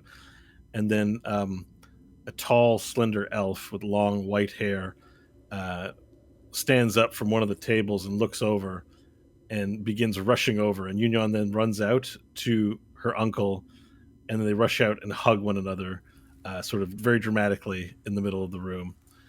And clearly this is Tungsten Wheel. Just immediately you recognize the Elhandari trademark white platinum hair. And he looks to her and he says, "You found me. I'm so glad you're here, Union." And Union just squeezes her uncle dramatically and says, "We have a new Solele Prime. You must meet him." And then they come over to you, and Tungsten Wheel said, Before they get there, while they're doing their embrace, the megaphone clicks back on and over everybody during their hug. Oh, you know what? Looks like we found him. He was here. We got him. No need to come see us. Mission accomplished. Thank you. Clicks off. Right. And so Tungsten approaches the part, looks at the folks here and says, right. So I'm not going to ask how you found me, but I'm glad you did. It seems like perhaps you got my note at the Bank of Burp. Yes? Yes, we did. Okay. Well, let's speak somewhere more privately. We'll go back to my quarters. It's not safe here amongst these folks. I imagine you'll have questions. And then so he walks towards, there's an exit. There's several exits in the room. So everyone's staring at you. The entire, 70 or more, maybe 100, like men and women in this room are all looking at you as you exit towards the door and enter this series of hallways where it looks like it's like prison bunks, right? So you go down these hallways and there's beds, and like as you look in one room, there'd be like an old man in there going like, whoa, like giving you a what are you looking at face, and like, and then so Tungsten brings you back to his room, which is this tiny ass room. And in that room you see he's marked on the wall with like chalk all these different equations and things upon the wall. And and there's all these pieces of parchment and scrolls that he's written on and stuff all over the bed. And there's like a little like shitter in this room, like a little latrine hole. And, there's also a water fountain in here. And he goes in, he says, oh, all right, let's talk in here. And he sits down on the bed. Now, Rolston's been following behind you, and he says, what are you speaking about in there? Tungsten, it's We're good for everyone catching to up. know what's going on with these new folks. We need to catch up. He's an old friend. Right, but no one just shows up to Pencil Vice like a drop-in. It's a prison. The rules Times here. have changed, right? You said things are different. You're asking how things were different up above. This is the new thing. So please, I'm not going to ask you again. Oh, that's an intimidation roll now. You've crossed the intimidation line. I'm not going to ask you again. My charisma's super bad. It's not a nat 1, but it's a 3 minus 2, so it's a 1. It's terrible. Oh, no. He's not going to be intimidated. Yeah. Yeah, he looks... No, it's not good. It's not polite to keep secrets in a prison like this. And as the unofficial magistrate of our populace, I think I should be included in what's being discussed here, Tungsten. Oh, I didn't realize we were hanging out with someone of political authority. My apologies. We are new here and we had no idea we were with someone so important. Why didn't you say so when we first met? I'm Rolston Beer, and I was elected. Never heard of you. Of course you haven't, fool. You just got here. Okay, well... I'm the elected representative of the free peoples of Pennsylvania. Okay, well, here's what I have to say to you. From my group to your group. It's a pleasure to meet you, and unless you all have something to offer us in terms of helping us get out of here or helping us re-access magic within the prison or something useful, I believe you can do what the lady said and piss off.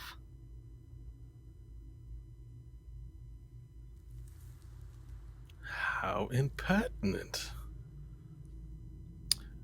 Well, Tungsten will be calling a council meeting to decide what to do with you and your friends. If I were you, I would prepare those lips for a bit of arse kissing as you try to make up for the insult that's been caused to me and the council today. We simply wish to be part of what's going on here, and it's not proper to keep secrets from your fellow inmates. Might I How much remind time you? before this council meeting? Not much at all, little lady. And he grabs up his like No, burlap but sort of an robe, hour, like a dress. 3 hours? How long? As you shout, he walks away in a huff, like holding up his robes. Like, showing his like old man legs. And Tungsten says, "Yes, we must discuss quickly. Questions, you might have them.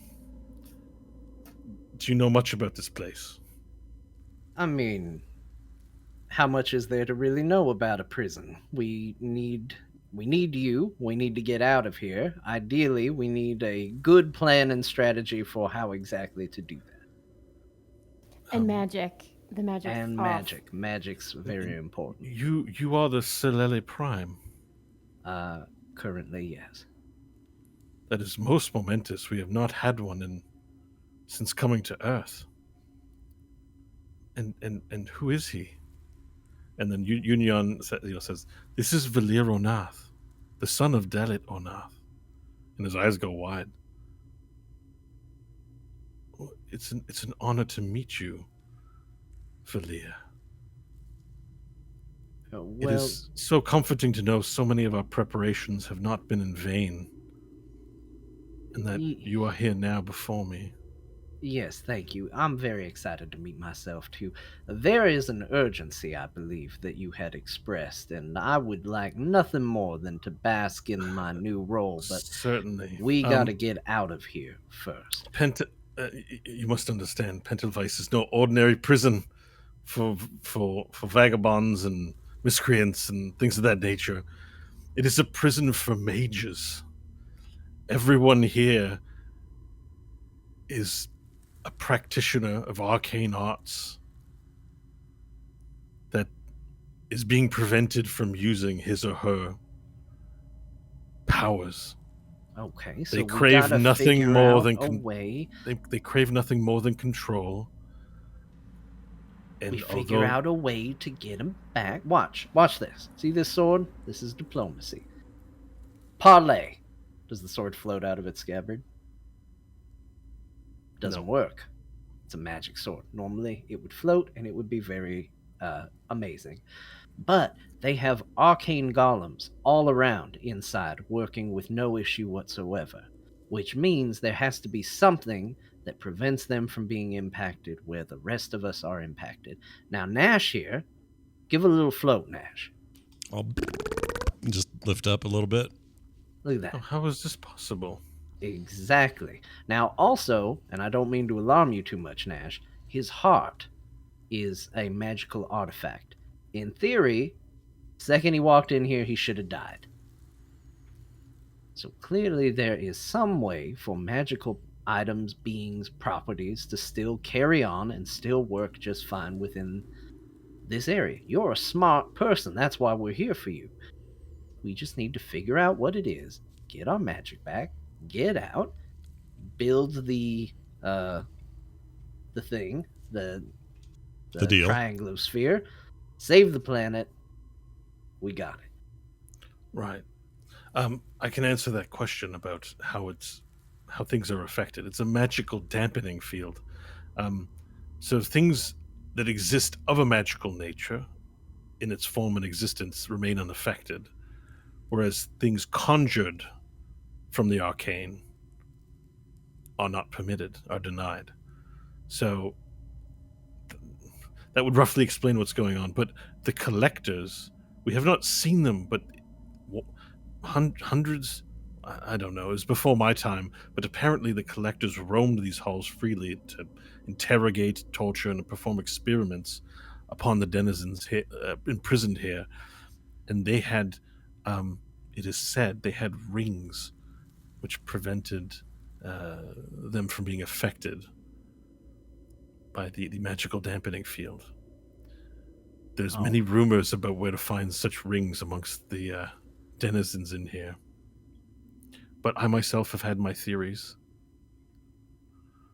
where we might be able to find some, but I've kept them to myself this whole time. As you can see here, everyone, you have a lot of glorious equipment upon you. Everyone here will want to take them from you. Then we'll just kill everyone here. I don't see what the problem is. These aren't wide places where we can get surrounded. They would file into this room one by one. Soon there would be a door of bodies. But that's murder. I've done a lot worse than it. His eyebrows go wide, so his countenance doesn't look like one that's easily given to killing people. Look, we're not rushing out there and saying let's stab every inmate in the prison, but we are capable and we will defend ourselves. And if need be, I will plant a lemon tree in the middle of this prison and fertilize it with the bodies of every being in here if it means getting you out. Lemon tree. Nice. Yeah. What does this lemon tree mean? Oh, it's a Is this code. an- It basically means they get to do things their way, which is a lot more violent than our way. I'll be honest with you, violence is not my way, but I was brought here in error. I don't know why I was found or how I was found, but I suspect betrayal was at the heart of it. Because I certainly do not belong amongst this kind, but I have no heart for violence. Betrayal Do what you're from going to do. within Elhanda? I've been gone for too long. I don't know what might have transpired, but someone would have had to reveal my location at Blastbelly Rock. The only people who knew about it were Vladimir and your father Dalit, as well as Grosjean and Monsoon. Do you know these individuals? Yes. Yeah. I mean, one's my father, definitely. Yeah. Right, One's, of course, One's here, but- isn't he? Yep. Grosjean's right there. Point at Varel. It could not have been. I've had many years to contemplate how I ended up here. It would not have been Grosjean. Monsoon It would not have been definitely your within father. his wheelhouse to betray people, and also, what'd you say, Vlad? Do we know his name? The principal's name was Vladimir. Hope Some would of you did you say? know. I know Hope for would sure know. at least one of you do. And I then feel if like she I told the know. story, I just she don't would've know told how us. I know.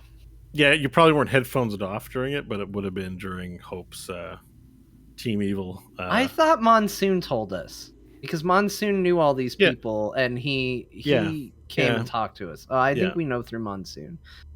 I mean, Vladimir, whatever his name is, he goes by the principal now, and he's pretty much the biggest dick we know. And I would guess it was him.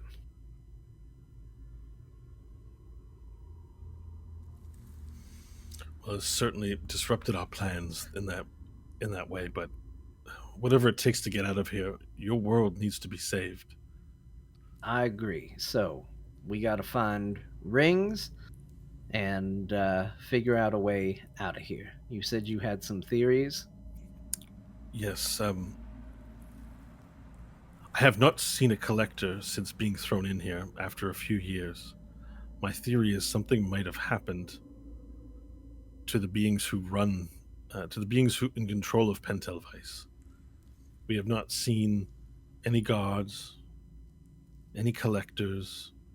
There have not been calls for interrogations or tortures, and certainly even when the inmates have decided to kill one another, there's been no intercession. I suspect it's not a policy of the collectors to do this. I think they may be defunct. For in the other end of the prison, we do not go there. That's why we have guards set up at the exits of this place. Creatures have been allowed to run rampant throughout Pentelvice. There is a creature in the northeastern corner that's been rumored. It is a thing from beyond that has seized control of that corner of the Pentelvice. I've heard reports from people who ventured and survived from there that they think they saw a collector among its prey that it's captured. It's possible that this collector might have a ring still in its possession. But only one has lived to tell the tale of encountering the thing from beyond, and, well, he's not very coherent or sane anymore. So it's hard to know for sure. But that would be the one lead I know.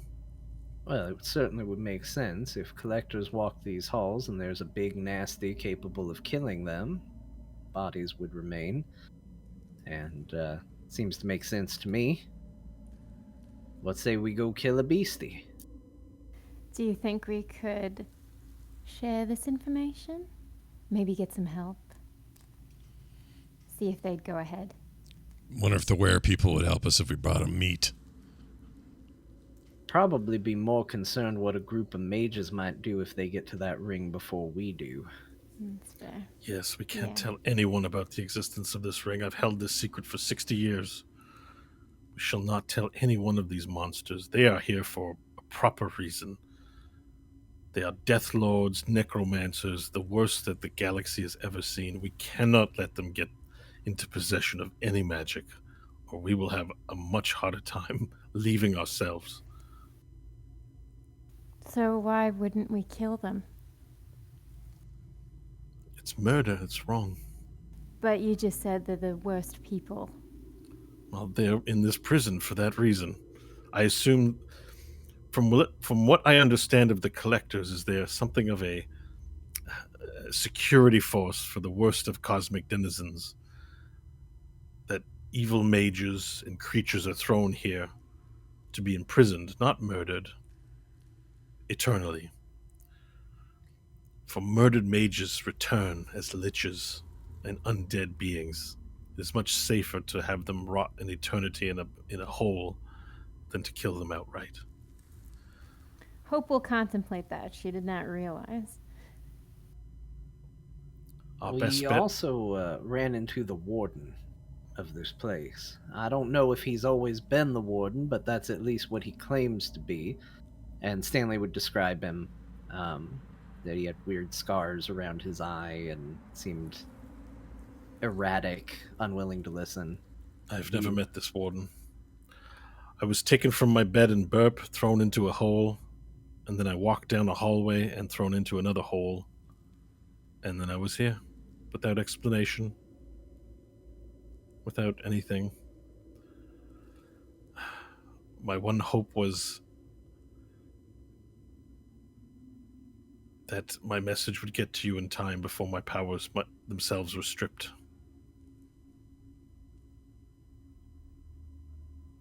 All right. Well,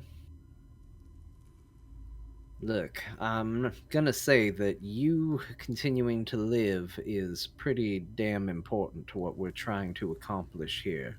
Do you think you can go with us and keep yourself safe, or do you think you need to remain behind? No, it is time to go. We must go. We cannot stay here, but I fear that our absence will not go unnoticed and we risk being followed. The beings here are treacherous.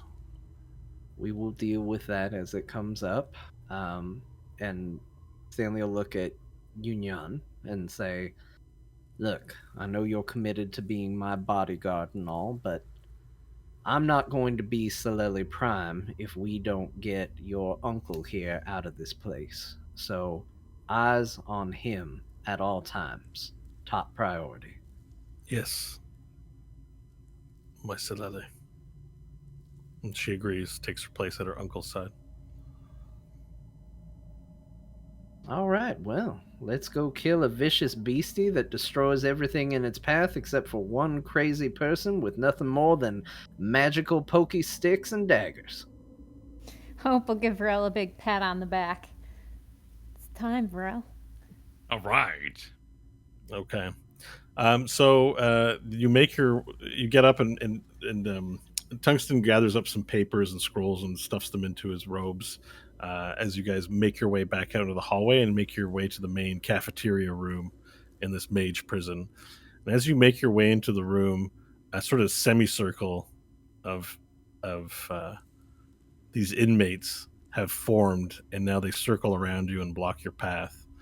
Rolston, emerges from this crowd of people and looks to the party and says, "We've had our meeting, yeah?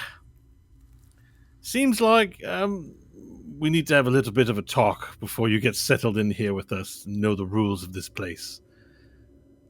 The council has spoken. And then, echoing throughout, various people in the circle say, "The council has spoken," in sort of unison. It has come to our attention that you've brought various new goods with us on your trip here into this prison. And as a first matter of order, these items need to be cataloged and distributed for the collective good of those you'll be spending time with. So we ask now that you surrender them. Tungsten, ensure that these denizens who know you, your friends of yours, surrender their goods willingly. I have brought no items with me, and I wish to be excused from this mighty boar. You shall not be excused. We need answers about what that eye is in your chest. What is it It's you not bring coming there? out. That is for the council to decide. You are now here amongst us. Your will is not your own. Your You talk big welfare, for a man our with welfares are exposed tied. genitals. Pardon me? My kick is mighty, sir, and you stand wide and weak. There are more of us than there are of you. Tungsten, command these people to surrender their goods immediately. Varel, just let us know when to start kicking. Oh, and I kind of bring my leg back. Oh, Tungsten walks up between you two and he says, Now, let there be no violence, please. Everyone. And then Yunyan sort of walks and says, Uncle, step aside. Stanley will step forward and go, listen, I'm getting really sick of every single room in this prison turning into a massive dick-swinging competition. You're all a bunch of magic nerds that got locked in a prison that prevents you from using the one thing that actually made you feel powerful. Unlike my companions here, who are more than capable of dispatching every single one of you with relative ease, we'll say. Your continued existence in this prison is by our own grace, and I would recommend every single one of you politely back the fuck down. Oh, are there any magical effects with this, or is it just an intimidation roll to the room? No, it's just an intimidation roll to the room. Do it. Oh shit. It's a 9. Oh, no. Can't intimidate these guys. Oh man, That was really good. Yeah, it was good. It was so good, it doesn't reflect the 9, so I'm giving you inspiration so you can roll. Do Let's it. Immediately reroll cash in it. the inspiration. Where is it? I'm so excited I get to roll it again. I can't find Make it intimidation. a big roll. There it is. Shit! It's a 16. It's better. Okay, Better. it's better. Yeah. So the room, all the like you look as you say this, you look out in the room and you see there's mainly humans, but there are dwarves, elves, there's strange races you've never seen before, and they're all like overgrown. The room smells like just massive amounts of BO as well, and they all sort of part back, and someone says, Rolston, we'll have to find. They appear dangerous. We'll have to figure another way out for them to yield to the council. Rolston looks defiant as the rest of the room begins to become intimidated and disperse and make a passage for you. Rolston stands still before you and says, I've been elected to council for a reason. You shall not defy the council. I am its leader. Respect and order must be maintained here. Varel. I'll tell you what, Ralston, in the spirit of good faith, I'll show you one of our magic items right now. Stanley will reach into the bag and he will take one of the, and I'm sure it doesn't work, that's not his intent, Elhandari empathy grenades that he has, and hand it to Varel and say, why don't you make him real acquainted with that? And give Varel kind of a knowing wink.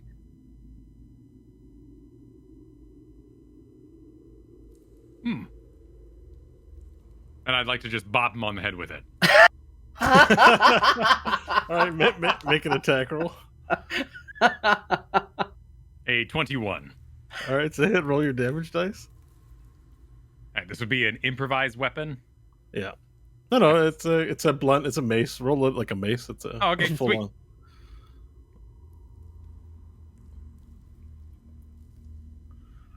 I think a mace is 1d6 bludgeoning. Cool. All right. 6 points of bludgeoning damage. All right. You thwack him on the head, and he falls over in a lump. Poof.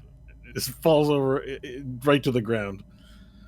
And then there's this sort of silence throughout the room.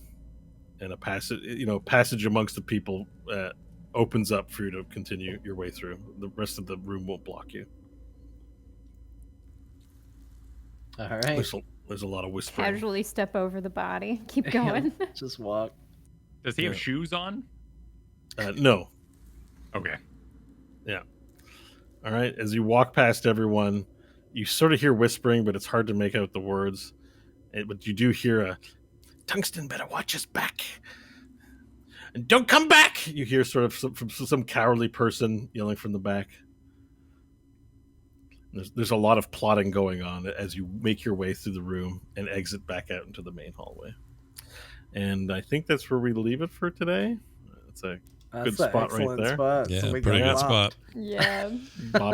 You bopped a helpless mage in the head and showed him who's the alpha. Yeah.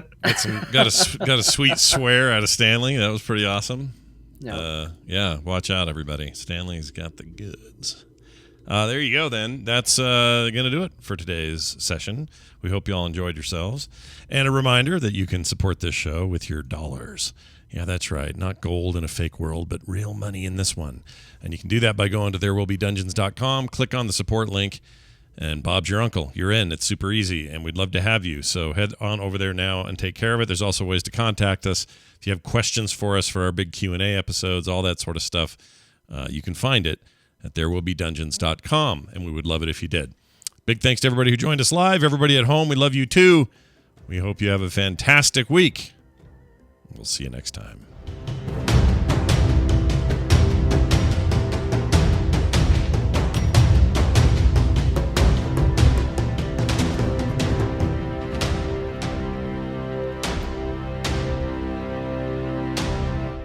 This show is part of the Frog Pants Network. Frog Pants Network. Get more shows like this at frogpants.com. And my brain is like, oh, fuck. Yeah, my brain does that a lot. Yeah, I figured that was fun to use again. Well done, everybody. That was great. Well, Yeah, it was enjoyed a lot of it. fun. GG. The episode is called The Nice Call job of getting rid Meats. Badass D. Oh, yeah, he's out of there. Leave here. Goodbye, Tedna number 2. We hardly knew you.